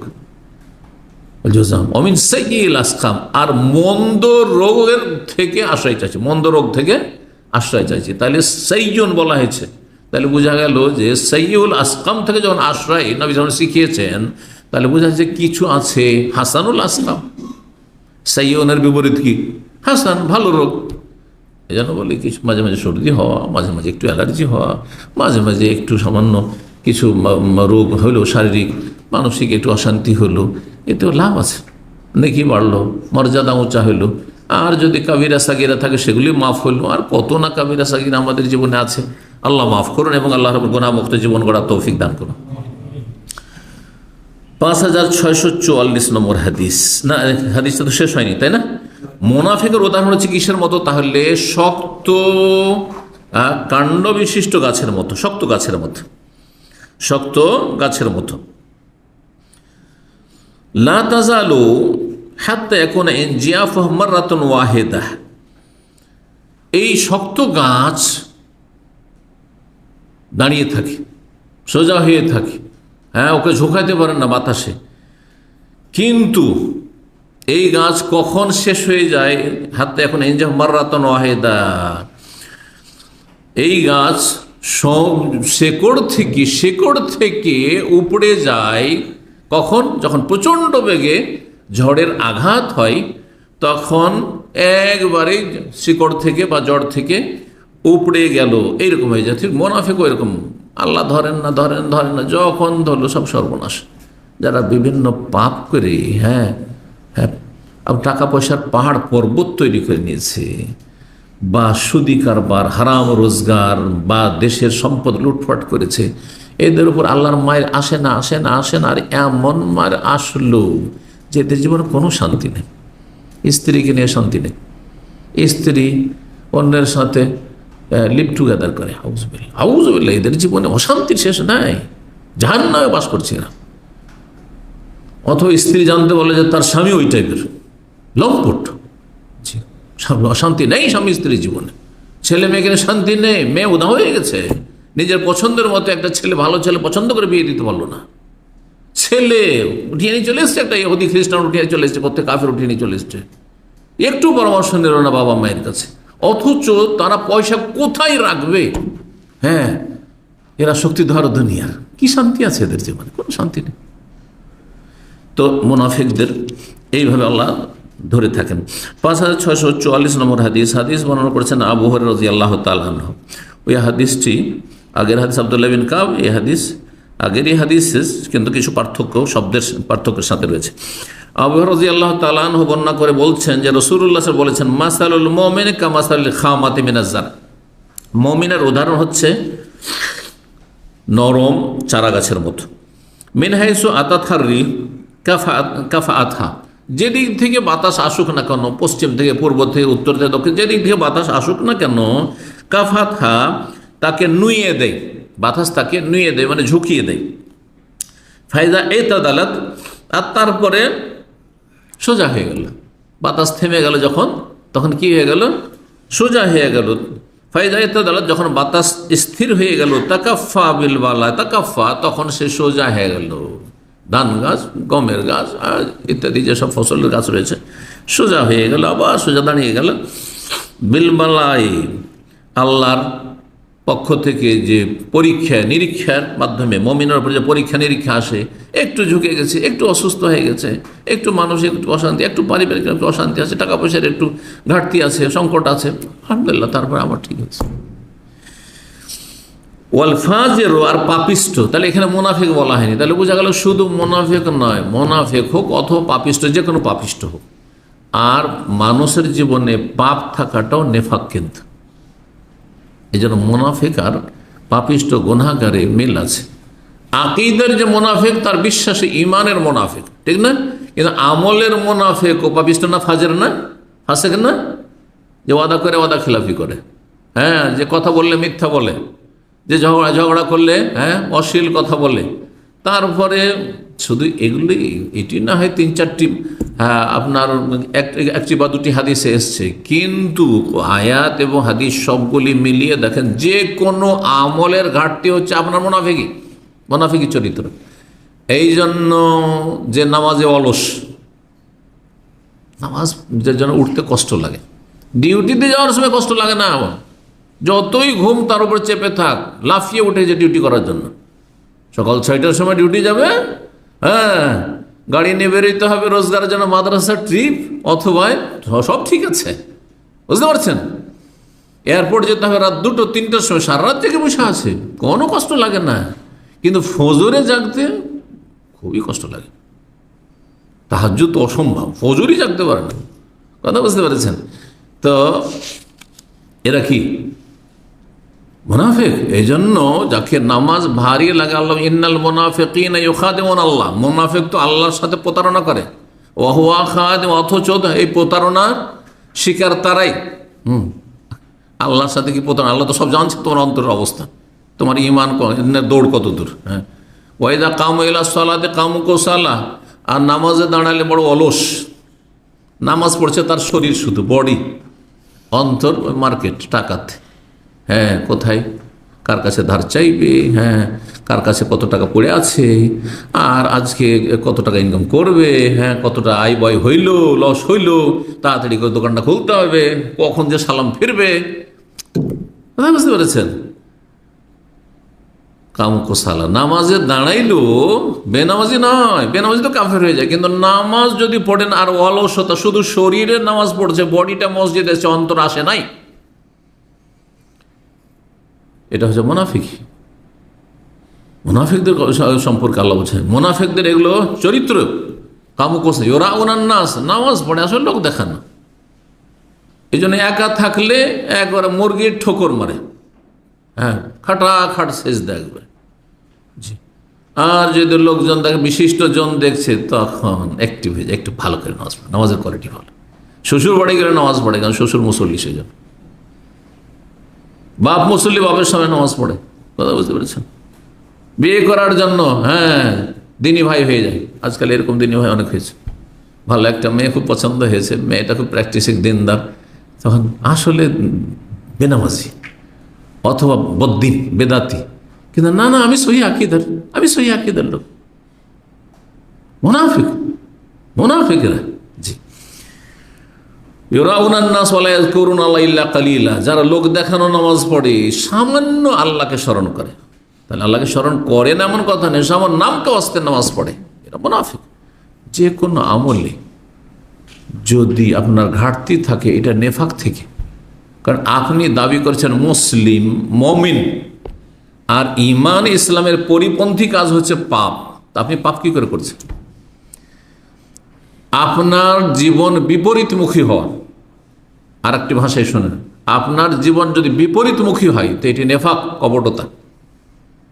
এদিকে আপনি মুসলিম, এদিকে আপনি আহলুল হাদিস, এদিকে আপনি সহি আকীদা বলছেন, আমি আল্লাহ রসুলকে ভালোবাসি, ইসলামকে ভালোবাসি, কোরআনকে ভালোবাসি, আর এদিকে আপনি নোংরা ছবি দেখছেন, মহিলাদের তাকাইতে আপনি কোনো ব্যাপার লাগে না, আর অশ্লীল কথা কাজে আপনার কোনো লাগে না, হারাম রোজার করতে কোনো কিছু বাধা লাগে না, মানুষের হক নষ্ট করতে কোনো রকমের বিবেকে ইমানে বাধা দেয় না। বৈপরীত্য, বিপরীতমুখী জীবন হচ্ছে মুনাফিকি জীবন। এই জন্য মুসলিম জীবনে যথাসাধ্য পাপ থেকে মুক্ত হইতে, আপনাকে যখনই আপনি সজাগ থাকবেন যে আমি একজন মুসলিম, মুমিন, আল্লাহ রসুলকে ভালোবাসি, ইসলামকে ভালোবাসি, কোরআনকে ভালোবাসি, আমার পাপ কেন হবে?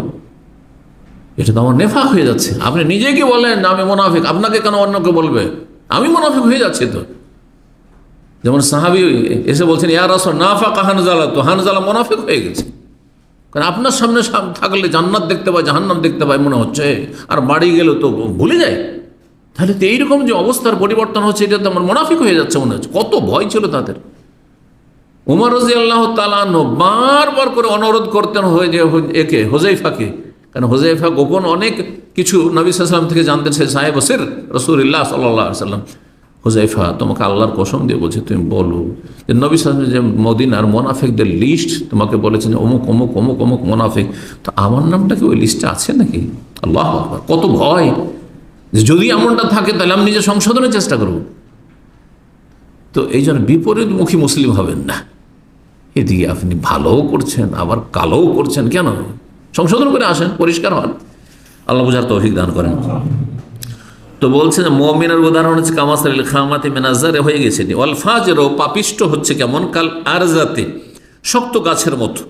শক্ত গাছ, শক্ত মাটির, শক্ত ভূমির শক্ত গাছ, সাম্মা, গাছও শক্ত, গাছের কাণ্ডও শক্ত, আর গাছটি কোথায় অবস্থিত? শক্ত ভূমিতে। কারণ বেলে মাটির যদি গাছ হয় তো মাটি তো ভুসভুসে হয়ে আছে, তো একটুতে তো ইয়ে হয়ে যাবে, তাই না? একটু গাছ উপড়ে যাবে। কিন্তু শক্ত যদি ভূমি থাকে, শক্ত মাটি, এঁটেল মাটি, আর শেকড় একবারে অনেক নিচ পর্যন্ত আছে, সেই গাছ কি সহজে উপড়ে? তো মুনাফিকদের ওপর বালা মুসিবত আসে না, বিপদ আপদ আসে না, আল্লাহ পাকড়াও করেন না, সাজা শাস্তি দেন না, করতে করতে করতে ও কি নির্ভীক হয়ে যায়, তখন আর ভয়টাই থাকে না, একেবারে পাপে ডুবে যায়। তখন আল্লাহ হঠাৎ করে এমন ধরেন যে ওই শক্ত ভূমির ওই মোটা শক্তিশালী গাছও কি হয়ে যায়, জড় থেকে উপড়ে যায়। মানে আল্লাহ তখন ওই জালেম পাপিষ্টকে ধ্বংস করেন। ওয়াল ফাজের পাপিষ্ট হচ্ছে কাল আরজা, শক্ত গাছের মতো, সাম্মা, শক্ত ভূমির, মুতাদিলাতান, সোজা হয়ে দাঁড়িয়ে রয়েছে গাছ। হাত্তা ইয়াকসিমাহা আল্লাহু ইযা শা, যখন আল্লাহ চাইবেন তখন সেই শক্ত ভূমির শক্ত গাছকে আল্লাহ কি করবেন? শেকড় থেকে, জড় থেকে উঠিয়ে ফেলবেন। তাসামা মানে চূর্ণ বিচূর্ণ করা। 5645 নম্বর হাদিস বর্ণনা করছেন আবুল হুবাব। তিনি বলছেন, আমি আবু হুরায়রা রাদিয়াল্লাহু তাআলা আনহুকে বলতে শুনেছি, তিনি বলেন, মান ইউরিদিল্লাহু বিহি খায়রান, আল্লাহ যদি কারোর সাথে মঙ্গলের ইচ্ছা করেন, আল্লাহ যদি কারোর সাথে ভালো ইচ্ছা করেন, যে তোমার ভালো করতে চাই, তাহলে কি করেন? ইউসিব মিনহু, তাহলে আল্লাহ তাকে বিপদগ্রস্ত করেন। মাঝে মাঝে বালা মুসিবত আসা, মুসিবত, বিপদ, অসুস্থতা আসা, মানসিক, শারীরিক অথবা পারিবারিক, আর্থিক কোনো সংকট, অভাব আসা, এটি আল্লাহর পক্ষ থেকে আপনার আমার জন্য করলেন।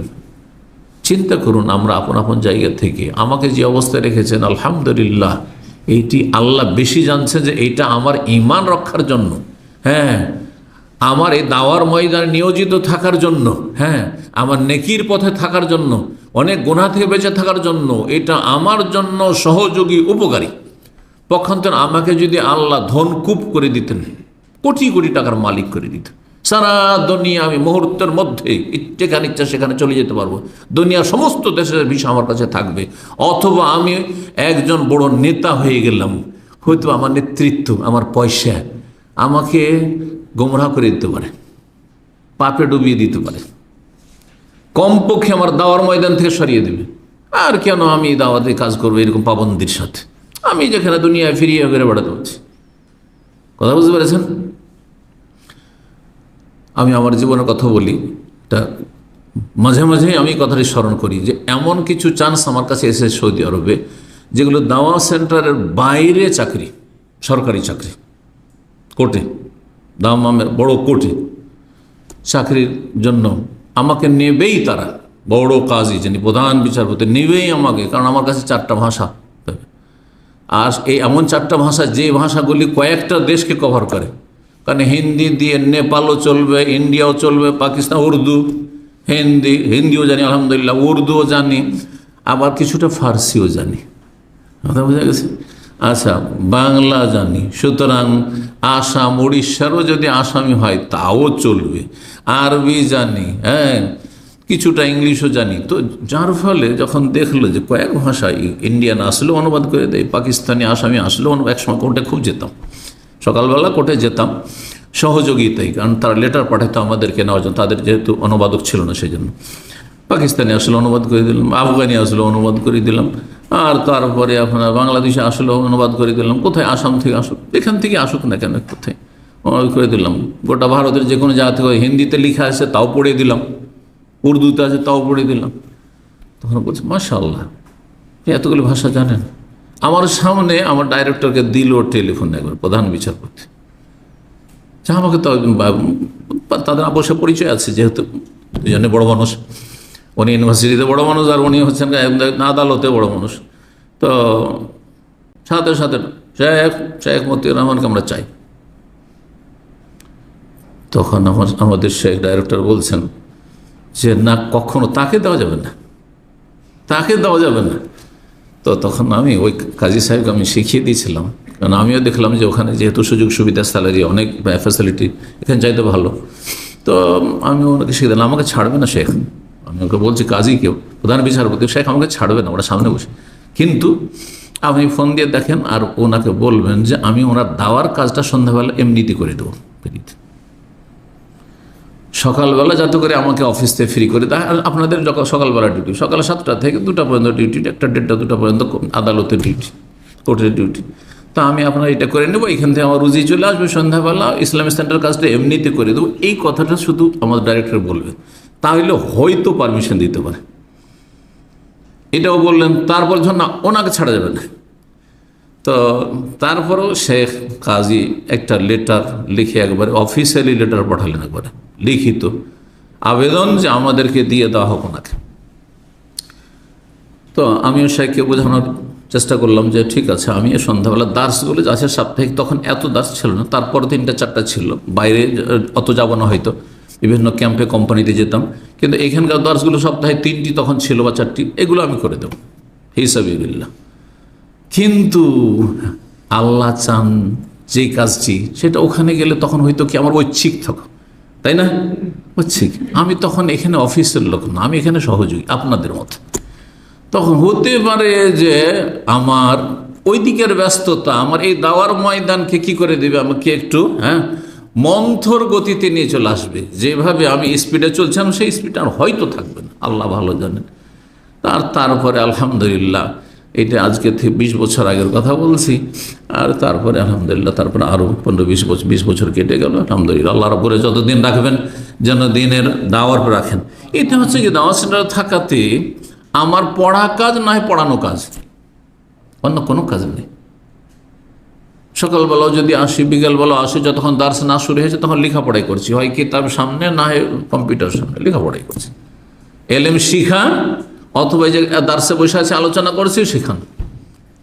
কিন্তু আদালতে হইলে কত রকমের অপরাধী আসছে, ওর কথা শুনে কাজী সাহেবকে বলেন, আর তারপরে তো বুঝান, তারপরে তখন কাজী সাহেব যেটা বিচার ফয়সালা করলেন তাকে শোনান, মানলেন না মানলেন, আপনি আপিল করেন হাইকোর্টে, সুপ্রিম কোর্টে।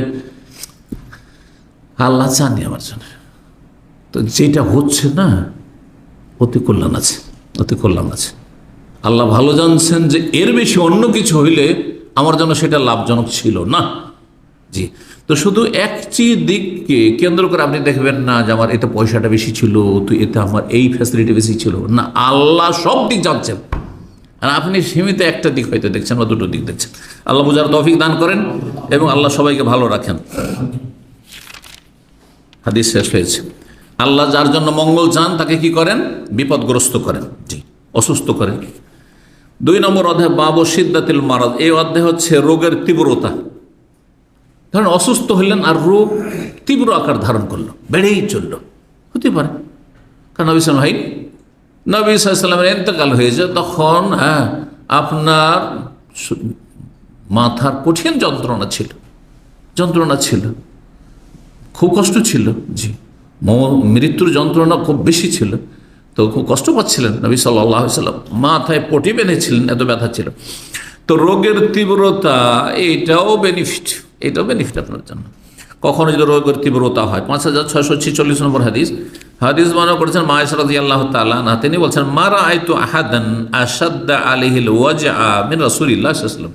আমি কোনো ব্যক্তিকে দেখিনি যে রাসূলুল্লাহ সাল্লাল্লাহু আলাইহি ওয়াসাল্লামের চাইতে বেশি তার রোগের যন্ত্রণা বেশি ছিল।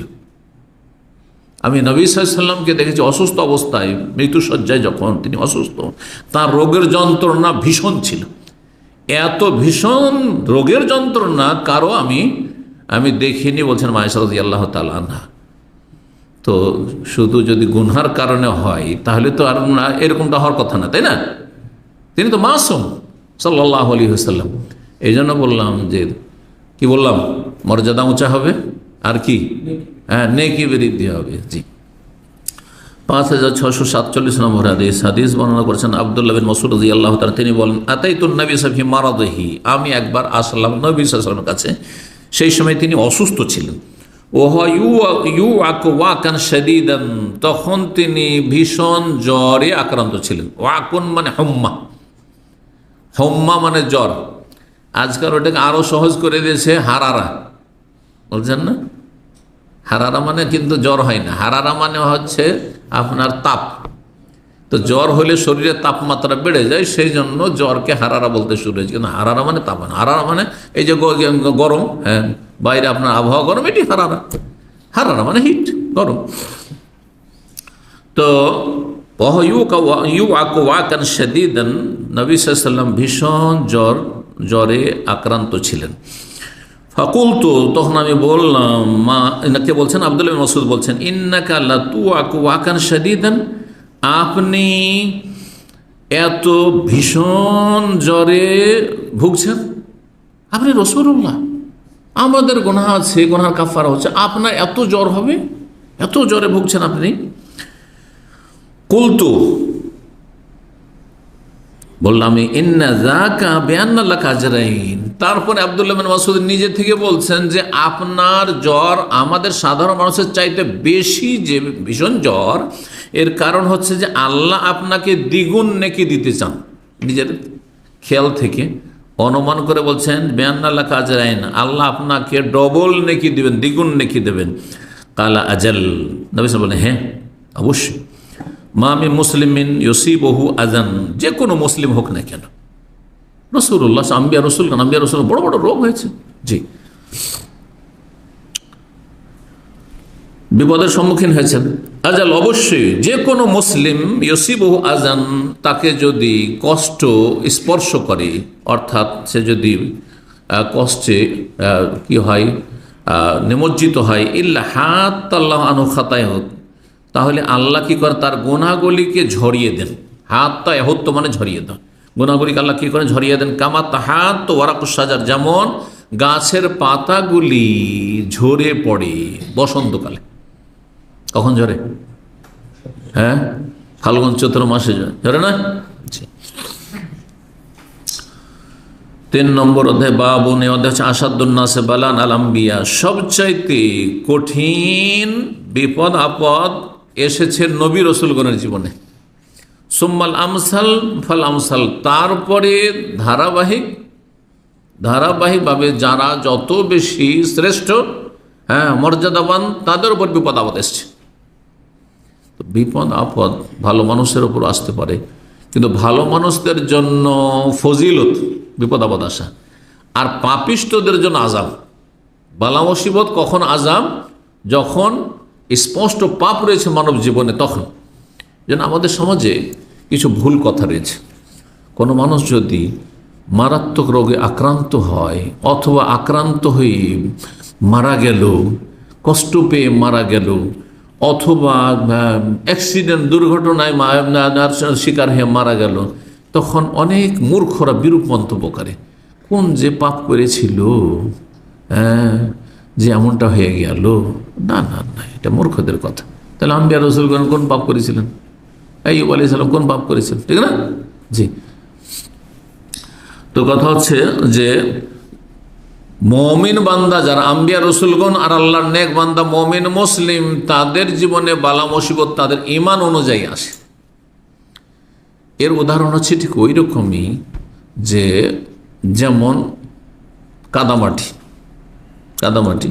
মাটিকে সানলেন, কাদা হইল ওর নাম, ঠিক না? আর তারপরে সেটা শুকিয়ে দিলেন, কিন্তু এখনো কাঁচা, ওর নাম হচ্ছে কাঁচা ইট, ঠিক কিনা? শুকিয়ে গেলে তখন কাঁচা ইট। ওটাকে যখন পুড়ালেন নির্ভাটায়, তখন ওর নাম হলো পাকা ইট। ওইটাকে আরো বেশি পুড়ে গেছে, এত বেশি পুড়েছে যে তার ইট থাকেনি, তখন কি হয়ে গেছে? ঝামা হয়ে গেছে। ঝামা বলে না, জামা হয়ে গেছে, তখন জামা হয়ে গেছে। তো জামা বেশি শক্ত না পাকা ইট শক্ত? হ্যাঁ, দেখেন, যত বেশি রোদ্রে শুকালেন শক্ত হইল, কাদা ছিল, রোদের শুকালে শক্ত হইল, আবার ওইটাকে পুড়াইলেন, তখন ইট হলো, আরো শক্ত হইলো কাঁচা ইটের চাইতে। তারপরে পাকা ইটকে আরো বেশি পুড়ে গেছে, তখন কি হয়ে গেল, জামা আরো শক্ত হয়ে গেল। তো মুমিন বান্দার ঈমান আরো বেশি শক্তিশালী হয় কখন, যখন বিপদ আপদ আসে। বিপদ আপদ আসলে আরো বেশি ঈমান মজবুত হয়ে যায় তার জন্য এটি ফায়দার দিক। আর যারা দুর্বল ঈমানের লোক, অথবা মুনাফিক কাফের, তাদের উপর বালা মুসিবত আসলে তাদের জীবনে হাহাকার নেমে আসে, আত্মহত্যা করে ফেলে। মুসলিম সমাজের যারা আত্মহত্যা করে তারা কেউ সৎলোক না, তাদের আল্লাহ পরকাল তকদির সম্পর্কে কোনো জ্ঞান নেই। আল্লাহর ফয়সালা সন্তুষ্ট চিত্তে মেনে নিতে হবে, তকদিরের প্রতি ঈমান কি জিনিস এই বিষয়ে কোনো জ্ঞান নেই। তারপরে এই যে আত্মহত্যা করে মরবো আমি দুনিয়ার কিছু কষ্ট থেকে মুক্তি লাভের জন্য বা রেহাই পাওয়ার জন্য, তারপরে যাব কোথায়, সোজা জাহান্নামে, যে দীর্ঘকাল কোটি কোটি বছর জাহান্নামে জ্বলতে হবে। আর যদি আল্লাহর পর রাগ দেখে আক্রোশ করে, আল্লাহ তুমি আমার এত কপাল খারাপ করলে, তাহলে কাফের হয়ে পড়তে হবে। আত্মহত্যা কখনো কখনো বড় কুফরি, যখন আল্লাহর পর অসন্তুষ্টি প্রকাশ করে, আল্লাহ আমাকে এরকম বিপদে ফেললে, শেষ কুফরি। আমার তকদির এত খারাপ করলে আল্লাহ, আমি এটা মেনে নিতে পারছি না। বলছেন আজকাল মূর্খ লোকেরা এটা মেনে নেওয়া যায় না। কি করবেন, মেনে নিতে চান না তো কুফরি কথা এগুলো। আসলে আমাদের সমাজে কত কুফরি কথা আছে, ইসলাম ভঙ্গকারী কথা আছে, আল্লাহ জানে। আল্লাহর ফয়সালা মেনে নিতে চাই না, আপনি চান আর না চান মানতে হবে আপনাকে। অসহায় শেখেন আপনি, তো এই ভাষাই তো কুফরি কথা। মানে আমার মন থেকে মেনে নিয়েছেন, অসন্তুষ্ট আমি। তার মানে ধরেন আপনাকে খাবার দিলাম, আপনি আমার মেহমান, আর ডাল আর ভাত দিয়ে দিলাম, কিচ্ছু দিলাম না, ডাল ভাত শুধু, কোনো সবজিও না। মনটা খুব খারাপ, কি করলো এটা কথা হইল নাকি? কোনো জামাই যদি শ্বশুরবাড়ি যায় আর ডাল আর ভর্তা দিয়ে দেয়, তার জীবনেও শ্বশুরবাড়ি যাবে? তার মানে আপনি মেনে নিতে পারছেন না, আপনি অপছন্দ আপনি, এটা কথা বুঝতে পারছেন? তা আল্লাহর পরে অসন্তুষ্ট হয়, এটা কুফরি কাজ, কুফরি কথা আছে। যাই হোক, আব্দুল্লাহ বলছেন আমি রাসূলুল্লাহ সাল্লাল্লাহু আলাইহি ওয়াসাল্লামের কাছে একবার প্রবেশ করলাম, সেই সময় তিনি জ্বরে আক্রান্ত ছিলেন। ফাকুলতু, আমি বললাম, ইয়া রাসূলুল্লাহ ইন্নাকা তুআকু আকান শাদীদান, আপনি তো ভীষণ জ্বর আক্রান্ত হয়েছেন। কাল আজাল, ইন্নী উআকু কামা ইউআকু রাজুলান মিনকুম, তোমাদের দুইজনকে যতটা জ্বর হয় ততটা আমাকে একাই জ্বর হয়। তোমাদের দুইজনের সমান জ্বর আমার হয়। কুলতু, আমি বললাম, যালকে বিআন্নাল্লাহ আজরাইন, দুইজনের সমান আপনাকে জ্বর হয়, তার মানে আপনার দ্বিগুণ নেকি, তাহলে আমাদের নেকির ডবল নেকি তাহলে আপনার। কাল আজাল, যালিকা কাযালিকা, এটা এরকমই বিষয়টি। মামিন মুসলিম ইউসিবুহু আযান শাওকাতুন ফামা ফাওকা, যে কোনো মুসলিমের বিপদ নেমে আসে সেটি একটি কাঁটা অথবা ততোধিক, কাঁটা বা তার বেশি কিছু লাগলো। ইল্লা কাফফারাল্লাহু বিহা সাইয়্যাতি, তার গুনাহগুলিকে আল্লাহ মোচন করে দেন। কামা তাহুত্তু শাজারাতু ওয়ারাকাহা, যেমন গাছ থেকে পাতাগুলি ঝরে পড়ে যায়, পাতা যখন পেকে যায় তখন ঝরে পড়ে, ঠিক ওই রকম গুনাহ ঝরে পড়ে। 4 নম্বর অধ্যায় বলছে বাবু ওজুব ইয়াদাতুল মারিদ, এই অধ্যায় হচ্ছে রোগীর সেবা শুশ্রূষা করা সম্পর্কে বা পরিচর্যা করা সম্পর্কে বা খোঁজ খবর নেওয়া সম্পর্কে। ইয়াদত শব্দটি অত্যন্ত ব্যাপক। রোগীর সাথে আপনার সম্পর্ক যেমন আছে তেমনটা করবেন, এটা হবে আপনার ইয়াদত। এখন রোগীর স্ত্রী, রোগীর ভাই বোন, রোগীর বাড়ির সদস্যরা, তাদের ক্ষেত্রে যখন ইয়াদাতুল মারিজ বলো, তো রোগীর সেবা শুশ্রূষা করা, পরিচর্যা করা, খেদমত করা, নেব, বুঝছেন না?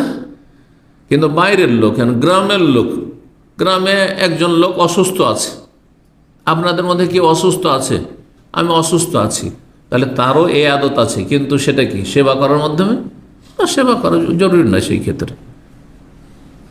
অনেক সময় জরুরি, হাসপাতালে নিয়ে যাওয়া জরুরি।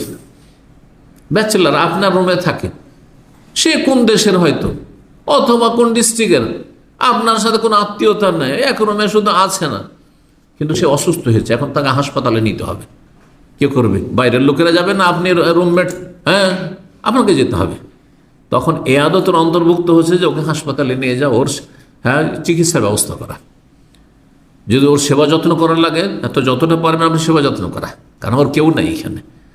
কিন্তু ধরেন আমাদের মধ্যে এখানে দার্সে নিয়মিত ছাত্র ভাইরা আসে, বা আপনাদের ওস্তাদ আছেন, অসুস্থ হয়েছেন, তা আপনাকে সেবা করতে যেতে হবে, আপনাকে দেখতে যেতে হবে, জরুরি নয়। কিন্তু অসুস্থ হলে খোঁজ খবর না, জানতে পারেন অসুস্থ, তাহলে খোঁজ খবর নিলেন, কেমন আছেন, ভালো আছেন, কোনো ভাইয়ের খোঁজ নিলেন, আর তারপরে তখন তাকে একটু দোয়া দিলেন যে আল্লাহ আপনাকে সেবা দান করুন। এটি হচ্ছে এয়াদা। এই জন্য খোঁজ খবর নেওয়ার অর্থ বললাম। এয়াদত মানে খোঁজ খবর নেওয়া রুগীর, এয়াদতুল মারিজ। এয়াদত মানে হচ্ছে পরিচর্যা করা, এয়াদত মানে সেবা করা। এয়াদত মানে যদি আপনার ওপর দায়িত্ব থাকে আর্থিক তার চিকিৎসার ব্যবস্থা করা, তাহলে আর্থিক দিক থেকে চিকিৎসার ব্যবস্থা করা টাকা পয়সা দিয়ে, সেটাও এয়াদতের অন্তর্ভুক্ত। যদি কোনো রোগী দেখতে যান তখন তার বেশ কিছু শিষ্টাচার আদব কায়দা রয়েছে। সেখানে গিয়ে দীর্ঘ সময় ধর্ণা দেবেন না, বসে থাকবেন না, অল্প সময় থাকবেন, সেখানে বসলেও অল্প সময় বসবেন। তার বাড়িতে গিয়ে বসে গেলেন, বাসায় বসে গেলেন, এখন লজ্জাতে এখন খাওয়া দাওয়া নাস্তা পানি তৈরি করতে হবে, না না, এটাও জায়েজ নয়, এগুলো জায়েজ নয়। অনেকে এগুলো বুঝেন না, এসছে গল্প, তারপরে দুনিয়ার গল্প ধরিয়ে দিয়েছে। একটা রুগীকে দেখতে এসে দুনিয়াদারির গল্প শুরু করে দিয়েছে, আজ না এই গেছিলাম ডিউটি, এই করলাম, সে করলাম। এগুলোর এই সব জায়গা না। আপনি যান, অল্প সময় সেখানে থাকবেন যাতে বিরক্তি না হয় তার, আর তারপরে তার খোঁজ খবর নেবেন, কেমন আছেন, ভালো আছেন, দোয়া দেবেন, শেফার দোয়া, আর তারপরে খুব বেশি হলে তার কপালে একটু হাত দিলেন, মাথায় হাত দিলেন, বাস চলে আসলেন।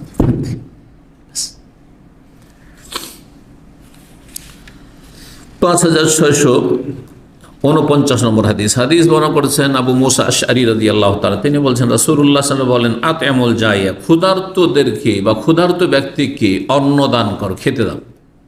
কেউ খেতে পায় না, অনেকে এসছে, নতুন এসেছে, কাজ কাম নাই, টাকা পয়সা নাই, আপনি পুরাতন মানুষ, আর আপনার বিল্ডিংয়ে থাকে অথবা আপনার আশেপাশে থাকে, আপনি তাকে চেনেন, তাহলে খেতে দেন, খাওয়া দাওয়ার ব্যবস্থা করেন। অনেক আছে দেশ থেকে নিয়েও আসতে পারবে না হয়তো। ঔদুল মারিজ, রোগীর তোমরা খোঁজ খবর না বা পরিচর্যা করো। অফকুল আনি, বন্দিকে বন্দিশালা থেকে মুক্ত করো। হ্যাঁ, যদি কেউ বন্দি হয়ে থাকে, মজলুম ভালো মানুষ ছিল, নির্দোষী, তাহলে তাকে জেল থেকে ছাড়ানোর ব্যবস্থা করেন।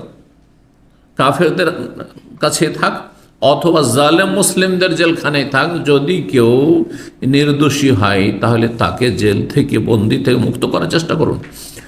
আর যদি অপরাধী হয় আর জানেন যে খালেস অন্তর থেকে তওবা করেছে, তাহলে তাকে ছাড়ানো যেতে পারে, যদি তওবা সম্পর্কে নিশ্চিত হন। না হলে অপরাধীকে ছাড়িয়ে নেওয়ার জন্য সুপারিশ করা, অথবা টাকা পয়সা খরচ করা, অথবা আপনার এই উকিল ধরা, এগুলি হারাম কাজ। আর এই উকিলের সহযোগিতা করা অপরাধীকে, ক্রিমিনাল অপরাধীকে, যে কোনো অপরাধী, আর সে অপরাধীকে ছাড়ার জন্য সে আপনার কেস লড়ছে, এগুলো সব হারাম কাজ এবং রুজি হারাম। এই জন্য যারা ওকালতি করে তাদের অধিকাংশে রুজি হারাম। এই পেশাটি এই দিক থেকে হারাম। না হলে যদি সে হকের পক্ষ থেকে ডিফেন্স করে, আর সত্যের ওপর থাকে, আর ভালো মানুষের সহযোগিতা করে, অনেক ভালো মানুষ ফেসে আছে, তাদের সাপোর্টে সে তার ওকালতির বিদ্যাকে কাজে লাগাচ্ছে, তাহলে রুজি হালাল। কিন্তু তাতে তো সীমিত পেটের ভাত আসবে, পেটের ভাতে তো তার জাহান্নামের মতো পেট তো আর ভরবে না। হালমিম মাজিদ চলতে আছে, এই অল্প টাকাতে তো কাজ হবে না, যার ফলে এই পেশাটি পছন্দনীয় না। জি,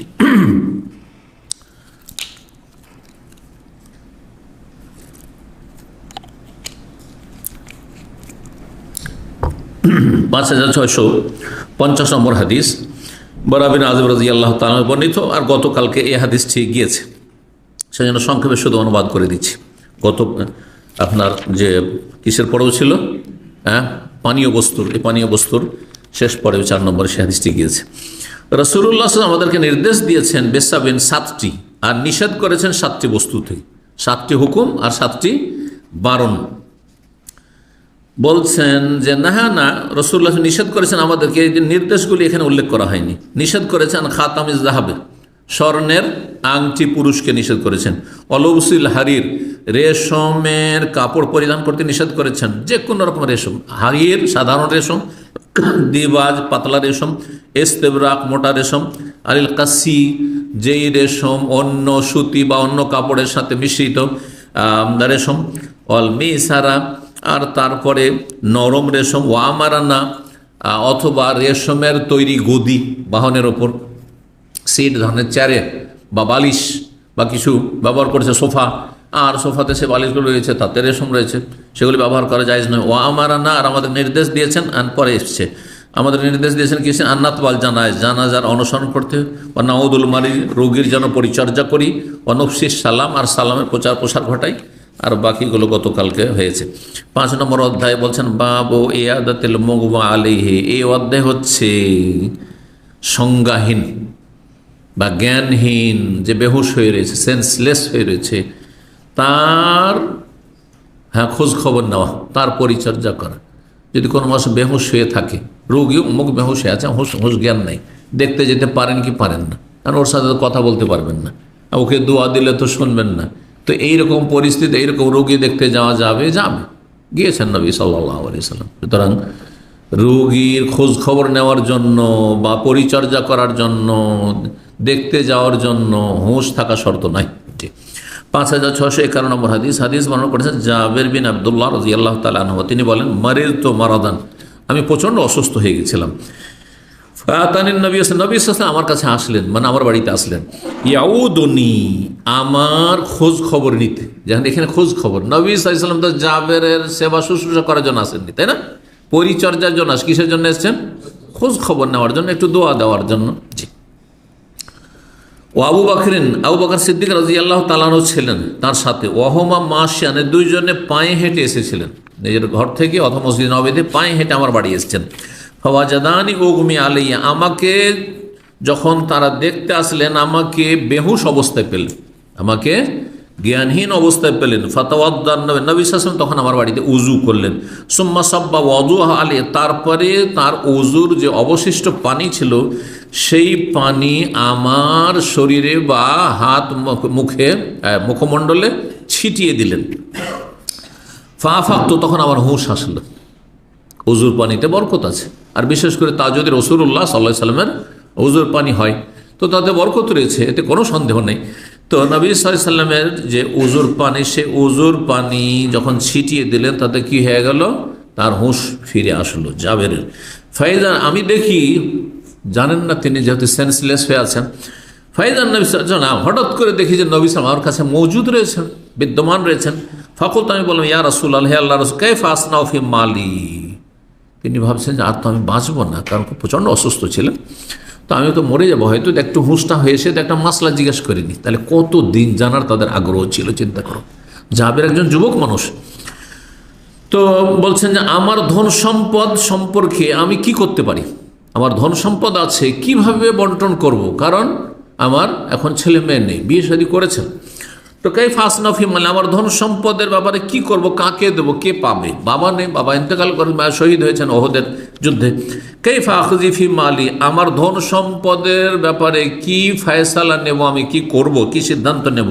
ফালাম ইউজিবনি বিশাইইন, তখন কোনো উত্তর দিলেন না নবী সাল্লাল্লাহু আলাইহি সাল্লাম, কারণ এখনো উত্তর, তার যে অবস্থা, সেই অবস্থার মাসলা এখনো নাজেল হয়নি কোরআনে। তো ফালাম ইউজিবনি বিশাইইন, কোনো উত্তর দিলেন না, হাত্তা নাজালাত আয়াতুল মিরাস, যতক্ষণ পর্যন্ত মিরাস মানে পরিত্যক্ত ধন সম্পদের ভাগ বন্টন সম্পর্কীয় আয়াত নাজিল না হয়ে গেল। যখন আয়াত নাজিল হয়ে গেল, তখন আয়াত আমাকে শুনিয়ে দিলেন, ইউসিকুমুল্লাহু ফি আওলাদিকুম লিযাকারি মিসলু হাযিল উনসায়াইন। 6 নম্বর অধ্যায় বলছেন বাবু ফজলে মা ইউসরা মিনার রিহ, এই অধ্যায় হচ্ছে মৃগী রোগীর ফজিলত সম্পর্কে। মা ইউসরা, সারা বলা হয় মৃগীর রোগকে। মৃগীর রোগ দেখেছেন? মৃগীর রোগীকে দেখেছেন? কি করে? হ্যাঁ, আছাড় পাছাড় করে, হ্যাঁ, পড়ে আর উঠে, ছটপট করে আছাড় খায়। তো আল্লাহু আকবার, আল্লাহ হেফাজত করুন। তো মৃগীর রোগ সাইয়ুল আসকাম বলা যেতে পারে, হ্যাঁ, কারণ মানুষ এতে স্থির থাকতে পারে না, তো এগুলো থেকে আশ্রয় চাইবেন অবশ্যই। 5652 নম্বর হাদিস বর্ণনা করছেন ইবনে আব্বাস রাদিয়াল্লাহু তাআলা আনহু থেকে, আতা বিন আবি রাবাত তাবঈ, তিনি বলছেন যে আমাকে আমার ওস্তাদ ইবনে আব্বাস বললেন, আল্লাহ ওরিয়াকা ইমরাতাম মিন আহলি জান্নাত, তোমাকে একজন জান্নাতি মহিলা কি দেখিয়ে দেবো, দুনিয়াতে তোমাকে একজন জান্নাতি মহিলা, জান্নাতি নারী দেখিয়ে দেবো। নবী সাল্লাল্লাহু আলাইহি ওয়াসাল্লাম একে জান্নাতি বলেছেন, নবী সাল্লাল্লাহু দুনিয়া থেকে চলে গেছেন। আতা তাবঈ ইবনে আব্বাস কিন্তু হাদিসটা শুনেছেন যখন নবী সাল্লাল্লাহু আলাইহি ওয়াসাল্লাম বলেন যে এই মহিলা জান্নাতি। কুলতু বালা, আমি বললাম যে হ্যাঁ অবশ্যই। কাল হাযিহিল মারআতু সাওদা, এই যে কালো মেয়ে, কালো নিগ্রো, হাবাসী মহিলা ছিল। এই কালো মহিলা আতাতিন নবী সাল্লাল্লাহু আলাইহি সাল্লাম, একদিন নবী সাল্লাল্লাহু আলাইহি ওয়াসাল্লামের কাছে আসলো, এসে বলল ইন্নী উসরাউ ওয়া ইন্নী আতাকাশাফু, আমি মৃগীর রোগে আক্রান্ত ইয়া রাসূলুল্লাহ, ওয়া ইন্নী আতাকাশাফু, আর যখন আমার মৃগীর রোগ চলে আসে তখন আমার কাপড় শরীর থেকে খুলে যায়। আল্লাহু আকবার, কাপড় শরীর থেকে খুলে বিবস্ত্র হয়ে যায়, আমার হুঁশ থাকে না, কাপড় রাখতে পারি না। ফদউল্লাহ আলী, আমার জন্য আল্লাহর কাছে দোয়া করে দেন যাতে করে আল্লাহ আমাকে নিরাময় দান করেন, ভালো করে দেন। কালা, তখন নবী সাল্লাল্লাহু আলাইহি ওয়াসাল্লাম বলেন ইনশি'তি সাবারতি ওয়ালাকিল জান্নাত, তুমি যদি চাও যে মৃগীর রোগের ওপর সবর করবে, ধৈর্য ধারণ করবে, আর এই রোগ থাক তোমার যখন আক্রান্ত হয়েছো, এর বিনিময়ে তোমার জন্য কি রয়েছে? জান্নাত সুনিশ্চিত রয়েছে, জান্নাত পাবে এর বদলে। একটা রোগ থাকলো কিন্তু জান্নাত তোমার কনফার্ম। এটা যদি চাও তাহলে এই রোগ ভালো হওয়ার দোয়া আমি করব না। তাহলে ওয়াইন সে, তার যদি তুমি চাও যে না আমার রোগটাও ভালো হয়ে যাবে, দাউতুল্লাহ, আল্লাহর কাছে আমি দোয়া করে দেবো, আইয়ু আফিয়াকে, যে আল্লাহ তোমাকে আফিয়াত দান করুক, মানে নিরাময় দান করুক, রোগ মুক্ত করুক, রোগ ভালো হয়ে যাক তোমার, এটাও করে দিতে পারি। তুমি কোনটা চাও?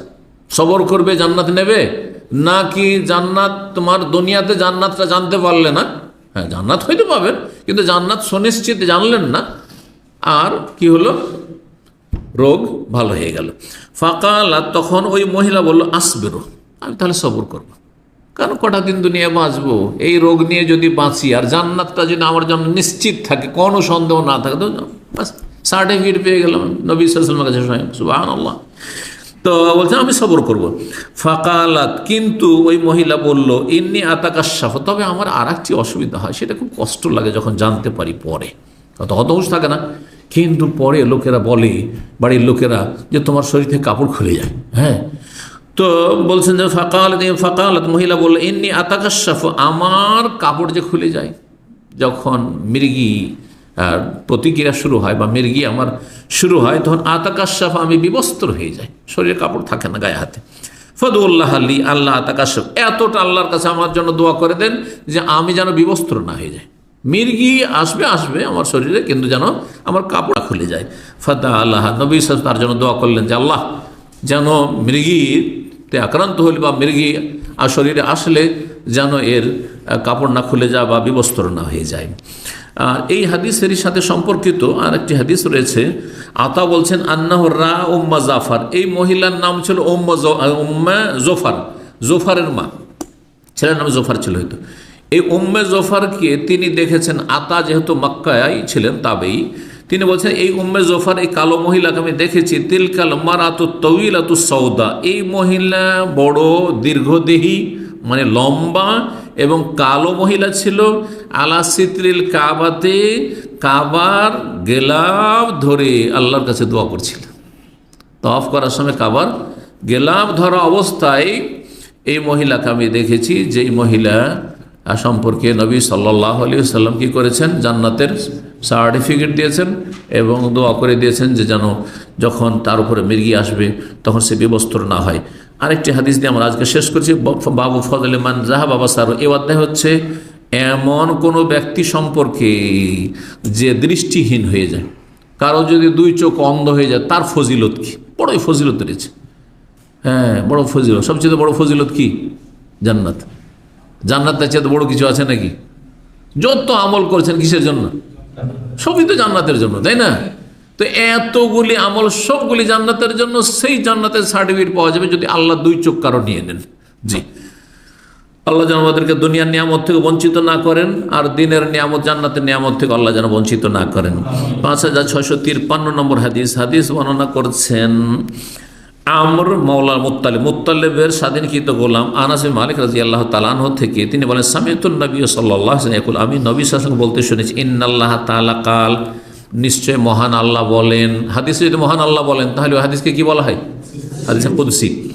হাদিসে কুদসিতে আল্লাহ তাআলা বলে, ইযাব তালাইতু আবদি বিহাবিবাতাইহি, কোন বান্দাকে যদি আমি পরীক্ষা করি তার দুটো প্রিয় বস্তু নিয়ে কেড়ে নিয়ে, দুটো প্রিয় বস্তু কি? দুটো চোখ। দুটো চোখ মানুষের সবচাইতে প্রিয় বলতে হবে শরীরের মধ্যে, খুব গুরুত্বপূর্ণ। এই জন্য শরীয়তের মাসলায় রক্তপণ বুঝেন তো, দিয়াত, একজন মানুষকে কেউ যদি খুন করে কতটা উট দিতে হবে? 100 উট। আর একজন কেউ খুন করল না, কিন্তু দুটো চোখ অন্ধ করে দিল, হ্যাঁ, দুটো চোখকে কি করে দিল? নষ্ট করে দিল। তাহলে কত দিতে হবে জানেন? হ্যাঁ জি, এক একটা চোখের মূল্য হচ্ছে 50টা উট। 50টা উট, জি। কিন্তু তাহলে চোখ কত বড় নিয়ামত! কারণ এই চোখের নিয়ামত যদি আল্লাহ নিয়ে নেন, দুনিয়ার কিছুই দেখতে পাচ্ছেন না। স্ত্রীকে দেখতে পাচ্ছেন না, ছেলে মেয়ে দেখতে পাচ্ছেন না, জমিন দেখতে পাচ্ছেন না, সামনে পিছনে ডানে বামে কিছুই দেখছেন না, দুনিয়ার রং গাছপালা কেমন কিছুই দেখতে পাচ্ছেন না। কত বড় নিয়ামত থেকে ব্যক্তি বঞ্চিত। এই জন্য তার বিনিময়ে যদি সে ধৈর্য ধারণ করে জান্নাত দেবেন। এজাবতালে তো যদি আমি পরীক্ষা করি, বালা মুসিবতে নিমজ্জিত করি, কিসের? বেহাবিবাতায় দুটো প্রিয় বস্তু কেড়ে নিয়ে ফাসাবারা, এর ওপর যদি ধৈর্য ধারণ করে, তাহলে ধৈর্য ধরতে হবে। যদি হাই হাই করে, হাই আল্লাহ আমাকে যোগ দিল না কেন, তাহলে গেল, হ্যাঁ, সবার করবে। আউ্বাল তুহু মিনহুমাল জান্নাত, তার বিনিময়ে তাকে আমি জান্নাত দেব, তার বিনিময়ে তাকে জান্নাত দেব। এখানে আজকের আলোচনা শেষ করছি। ওয়া জাযাকুমুল্লাহু খাইরান ওয়া সাল্লাল্লাহু ওয়া সাল্লাম আলা মুহাম্মদ ওয়া আলা আলিহি ওয়া সাহবিহি আজমাইন।